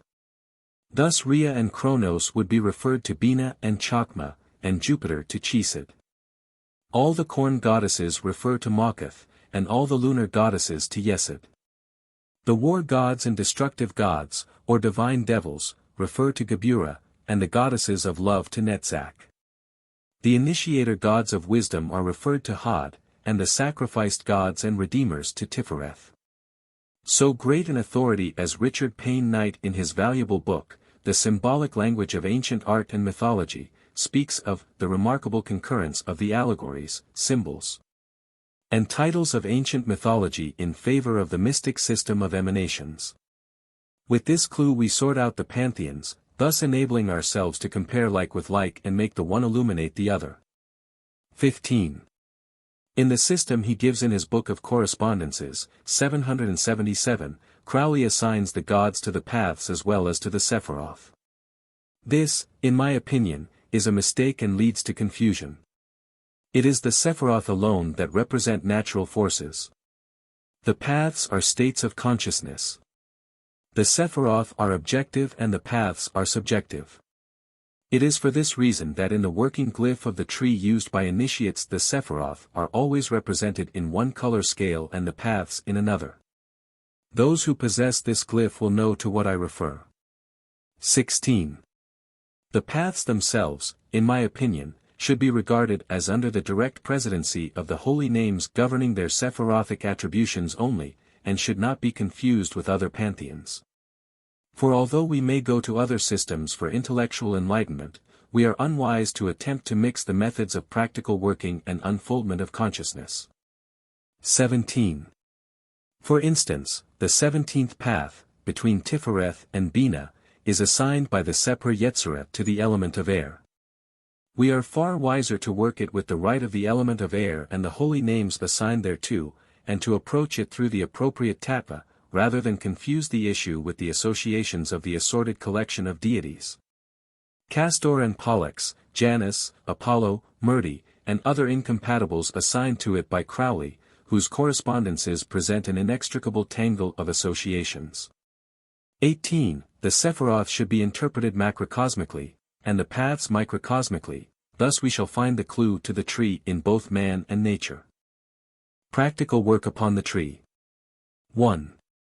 If among the readers who have followed these studies in the Kabbalah thus far there are any of the more advanced students of Western occultism, they will no doubt have found much more that is familiar than is new or original. In working upon this storehouse of ancient knowledge we are in the position of excavators working on the site of a buried temple, we are digging up fragments rather than studying a coherent system. For the system, though coherent enough in its heyday, was broken and scattered and defaced by the persecutions of 20 centuries or unenlightened bigotry and spiritual jealousy. 2.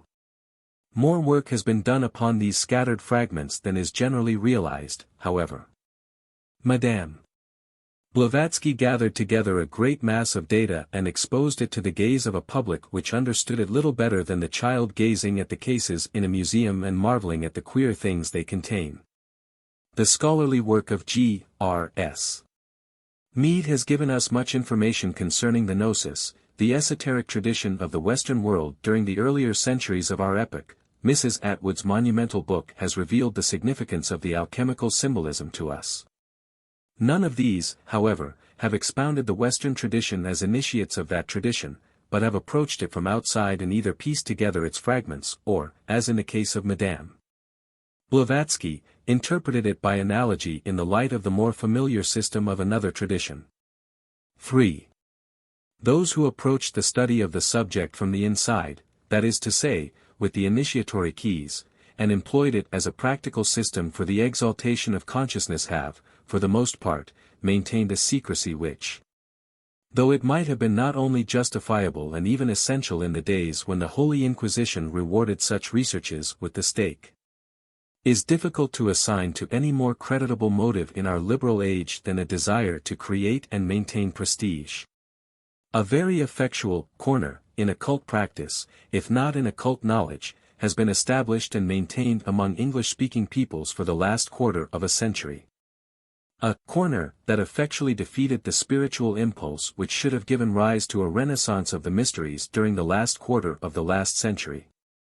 Consequently, the earth being ripe for the sowing and the wheat not being broadcast therein, the four winds brought strange seeds to the waiting ground, and a tropical growth sprang up that, having no roots in racial tradition, withered away or developed strange forms. 4. The buried temple of our native tradition has in actuality been excavated in part at any rate, but the rescued fragments have not been made available for students according to the honorable traditions of European scholarship, but have been gathered together into private collections the keys whereof have rested in the pockets of individuals who have opened and closed the doors in an entirely arbitrary fashion. I have no doubt these pages will cause heartburnings in certain quarters whose private collections they depreciate in value. But I have no doubt also that the innumerable students who essayed the Western path in vain may find in these pages the keys to what was incomprehensible to them in the method, or perhaps, to be more accurate, the complete lack of method in which they were trained.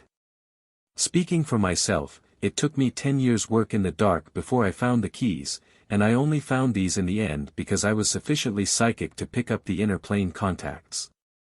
I find it difficult to believe that any useful purpose is served by deliberately darkening counsel or by withholding from the student keys and explanations that are essential to his work. If the student is unworthy to be trained, do not let us train him. If he is to be trained at all, let us train him properly. 5. In the following pages I have done my best to elucidate the principles governing the use of magical symbolism. The practical use of the ceremonial method is best attempted under the guidance of one who is already experienced in its use. To work alone or with equally inexperienced comrades is to run unnecessary risks, but there is no reason why anyone should not experiment with the meditative method. 6. In order to use the magical symbols effectually, one has to make the contact of each individual symbol. It is of little use to make a list of symbols and proceed to the construction of a ritual. In magic, as in violin playing, one has to make one's notes, one does not find them ready-made as on the piano.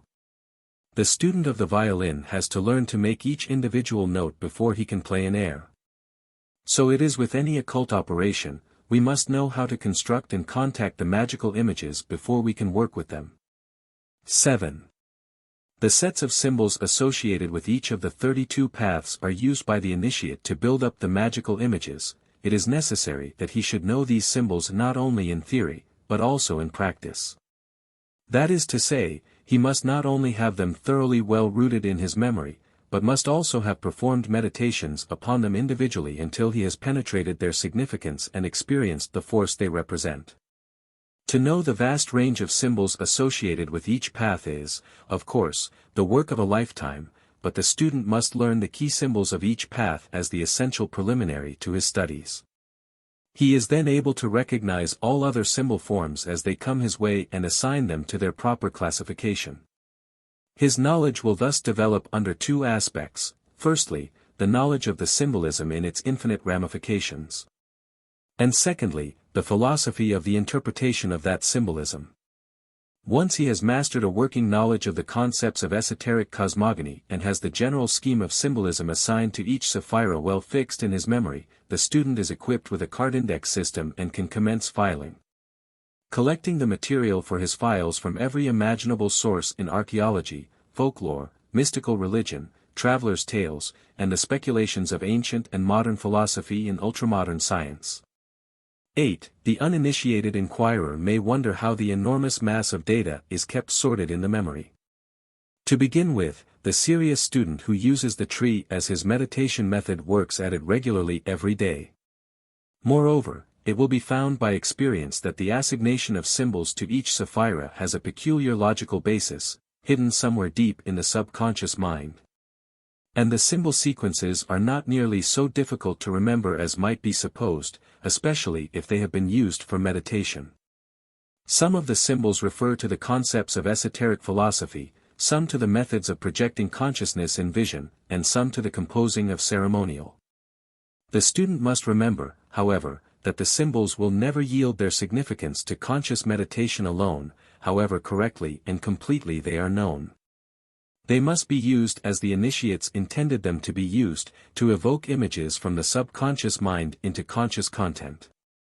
9. One set of symbols is assigned to the 10 holy Sephiroth themselves, and another set to the 22 paths that connect them. Some of the symbols, however, occur in both sets, and all of them interconnect through their astrological and numerical correlations. This sounds most perplexingly complex, but in actual practice it is far simpler than it sounds, because the work is not done with the conscious mind, but with the subconscious mind. And it matters very little in what manner the symbols are pitchforked into it, the strange demon that sits behind the sensor sorts them out, picking that which it requires and rejecting all else. Until finally a coherent pattern reappears in consciousness that only requires analysis to yield its significance after the same manner as a dream. 10. A vision evoked by the use of the tree is, in fact, an artificially produced waking dream, deliberately motived and consciously related to some chosen subject whereby not only the subconscious content, but also the superconscious perceptions are evoked and rendered intelligible to consciousness. In a spontaneous dream the symbols are drawn at random from experience. In the Kabbalistic vision, however, the picture is evoked from a limited set of symbols to which consciousness is rigidly restricted by a highly trained habit of concentration. It is this peculiar power to turn the mind loose within determined limits which constitutes the technique of occult meditation, and it is only to be acquired by constant practice over a considerable period.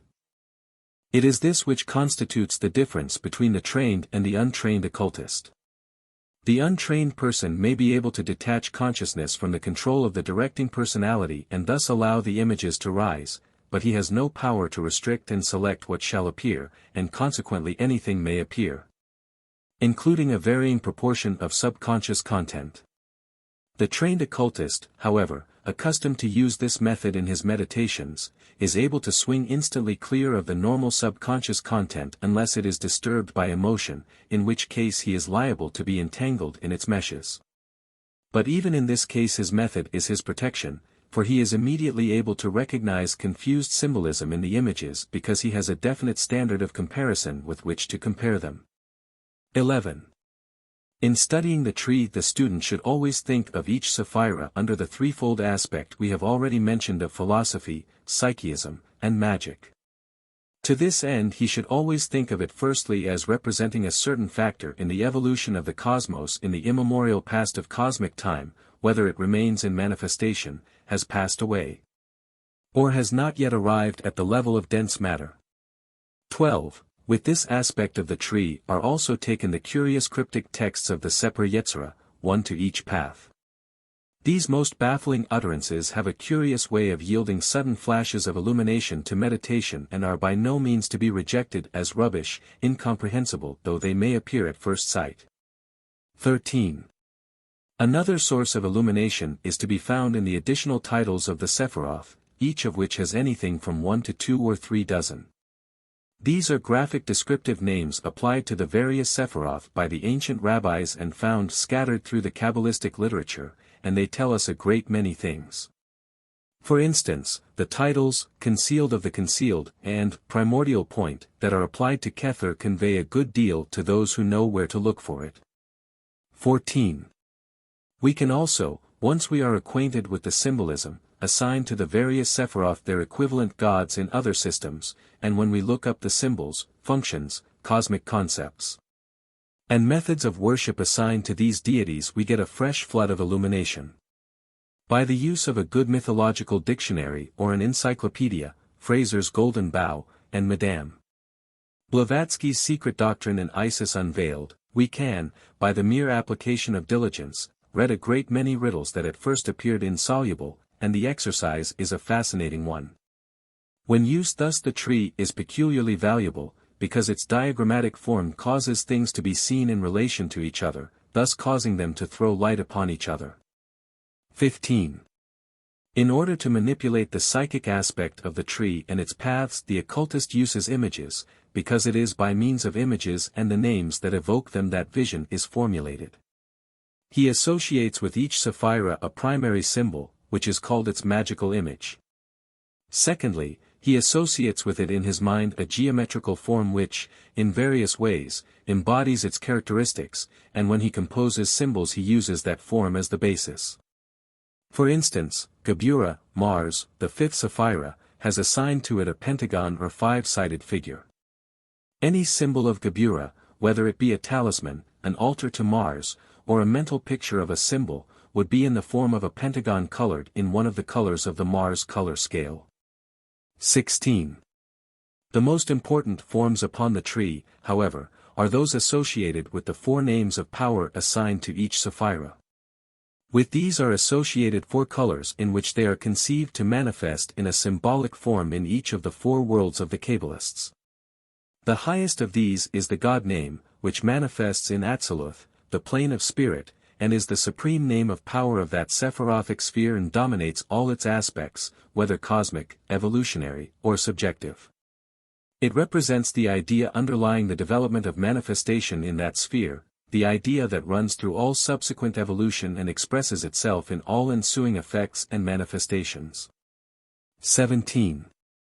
The second name of power is that of the archangel of the sphere, and represents the organized consciousness of the being through the activities of which the evolution of that phase was inaugurated and directed.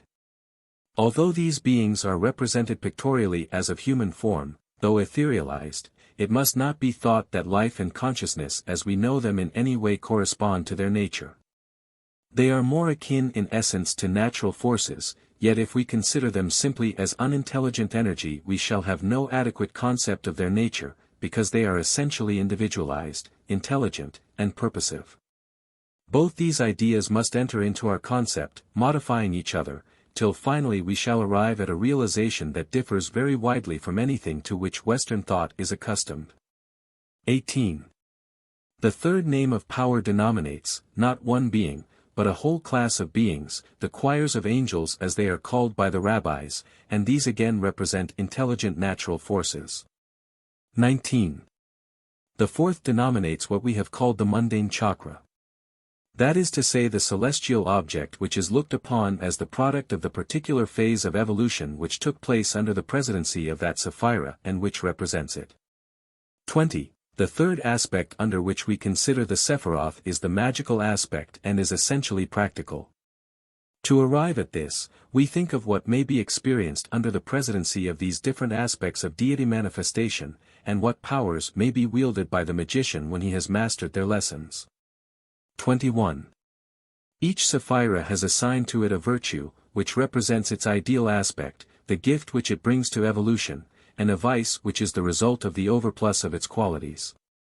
For instance, Geburah, Mars, has for its virtues energy and courage, and for its vices cruelty and destructiveness. The student of astrology will at once recognize that the virtues and vices attributed to the various Sephiroth are derived from the characteristics of the planets associated with them. And will find that in this correspondence a whole new line of approach to astrology is opened up. 22. The spiritual experience as I prefer to call it, or occult power as Crowley calls it, is a profound realization or vision of some aspect of cosmic science. This constitutes the essence of the initiation of the grade assigned to each Sapphira, for in the greater mysteries of the West the grades are associated with the Sephiroth. 23. The medieval Kabbalists also assigned a part of the body to each Sapphira, but this must not be taken too literally. The real key is to be found in the realization that the different Sephiroth represent factors in consciousness, and if we take Geburah as the strong right arm, we must realize that it really means the dynamic will, the executive capacity. The destruction of the effete and unbalanced. 24. Each Sapphira and path has assigned to it symbolic animals, plants, and precious stones. It is necessary that the student should know these for two reasons. Firstly, they give some very important keys to the relations of the gods of the different pantheons to the Sephiroth. And secondly, they form part of the symbolism of the astral paths and serve as landmarks when traveling in the spirit vision. For instance, if one saw a horse, Mars, or a jackal, Luna, in the sphere of Netzach, Venus, one would know that there was confusion of plane and the vision was not reliable. In her sphere one would expect to see her doves, and a spotted beast, such as a lynx or leopard. 25. It may be thought that the association of the symbolic beasts with the gods and goddesses in the old myths is entirely arbitrary and the fruit of the poetic imagination, which, like the wind, bloweth where it listeth. To this the occultist answers that the poetic imagination is not an arbitrary thing and refers the skeptic to the works of Dr. Jung of Zurich, the famous psychiatrist, and to the essays of the Irish poet, E. In particular song and its fountains, wherein he analyses the nature of his own sources of inspiration. From the intrinsic nature of his poetry, and from many passing references in his works, I think we may be entitled to claim, E. as one of that band of students who have been nurtured on the mystical Kabbalah. At any rate, what he has to say is sound Kabbalistic doctrine and extremely illuminating to our present argument. 26. Dar. Jung has a great deal to say concerning the myth-making faculty of the human mind, and the occultist knows it to be true. He knows also, however, that its implications are much farther reaching than psychology has yet suspected. The mind of poet or mystic, dwelling upon the great natural forces and factors of the manifested universe, has, by the creative use of the imagination, penetrated far more deeply into their secret causes and springs of being than has the scientist. It is not for nothing that the racial imagination, working thus, has come to associate certain animals with certain gods. A brief examination of the examples cited serves to show the basis of the association. The doves of Venus show her gentler aspect, and the cat beasts her sinister beauty. 27. The association of plants with the different paths rests upon a twofold basis. Firstly, there are plants traditionally associated with the legends of the gods, as is corn with Ceres and the vine with Dionysus. These we find associated with the Sephiroth, with which the functions of these gods are correlated, corn with Macheth and the vine with Tifereth, the Christ center, wherewith are associated all the sacrificed gods and the givers of illumination. 28. Plants are also associated with the Sephiroth in another way. The old doctrine of signatures assigned various plants to the presidency of various planets in a somewhat erratic fashion. In some cases there was a genuine association, in others it was arbitrary and superstitious. Old Culpeper and other ancient herbalists have a great deal to say on the subject, and some very interesting researches are being done on the anthroposophical experimental farms. 29. In a similar way certain drugs are associated with the different Sephiroth, and here again we need to distinguish the superstitious from the mystical. The arbitrary attribution of drugs cannot always be justified by actual experiment. But we may safely say that whole classes of drugs could be regarded as under the presidency of certain Sephiroth because they partake of the nature of certain modes of activity which are classified under these Sephiroth. For instance, all aphrodisiacs could justly be assigned to Netzach, Venus, and all abortifacients to Yesod in her Hecate aspect, analgesics to Chesed, mercy, and irritants and caustics to Geburah, severity. 30. This opens up a very interesting aspect of the study of materia medica, the psychic and psychological aspect of drug activity. It was this aspect which was especially studied by the initiate physicians such as Paracelsus, and it was the ignorant and superstitious abuse of this aspect by uninitiated physicians that led to the extraordinary aberrations of folk medicine. 31. The occultist knows that there is a psychological aspect to every physiological action and function. He also knows that it is possible powerfully to reinforce the action of all drugs by the appropriate mental action, and that certain chemically inert substances lend themselves effectually to the transmission and storing of mental activities. Just as other substances are effectual conductors or insulators of electricity. 32. This consideration brings us to the question of the association of certain precious stones and metals with the different Sephiroth, an association determined by both astrological and alchemical considerations. As is well known to psychics, crystalline substances, metals, and certain liquids are the best media for conveying or storing subtle forces. Color plays an important part in the visions induced by meditation on the various Sephiroth. And it is found by experience that a crystal of the appropriate color is the best material out of which to make a talisman, a blood-red ruby for the fiery Martian forces of Geburah, an emerald for the green ray nature forces of Netzach. 33. Perfumes, especially incense, are also associated with the different Sephiroth. As has already been noted, certain spiritual experiences and certain modes of consciousness are assigned to each sphere on the tree. It is well known that nothing induces states of mind or stimulates psychic consciousness more effectually than odors. Scents are surer than sights or sounds to make your heartstrings crack, says the most objective of poets, and the experience of practical occultists proves this to be true. There are certain aromatic substances associated by tradition with the different gods and goddesses, and these are most effectually potent to stimulate the mood which is in harmony with the function of that deity. 34. Magical weapons are also included in the long lists of symbols and substances associated with each path. A magical weapon is an instrument of some sort which is used in the evocation of a particular force, or is the vehicle of its manifestation, such as the rod of the magician or the bowl of water or crystal sphere of the seer. The assignation of the magical weapons to the paths tells us a good deal about the nature of the paths, because we can deduce therefrom the kind of power that operates in the particular sphere in question.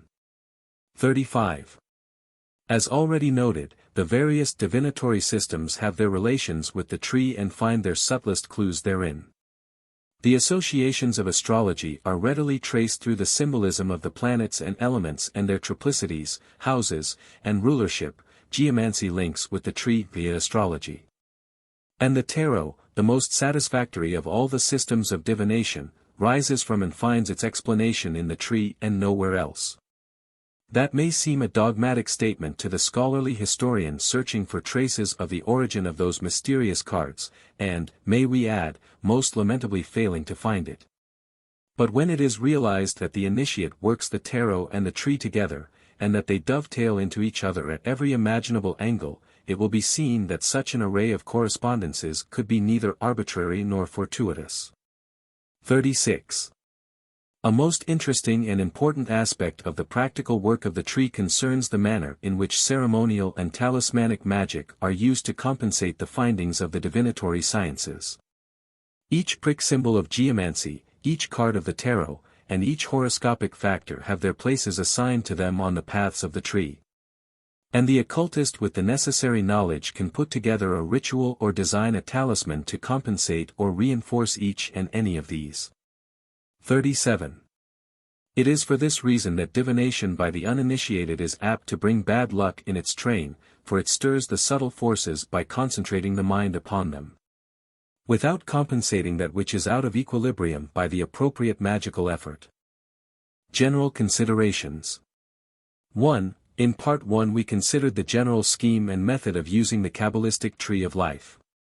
We now come to the detailed study of the individual Sephiroth. This study must necessarily be tentative, for a life's research could be given to the significance of the correspondences that spread in endless ramifications from every symbol associated with each Sephira. But a start must be made, hence these tentative jottings. For I do not consider the following chapters on the individual Sephiroth worthy to be called anything better than this, even though they are the fruit of 10 years' meditation on that marvelous composite symbol.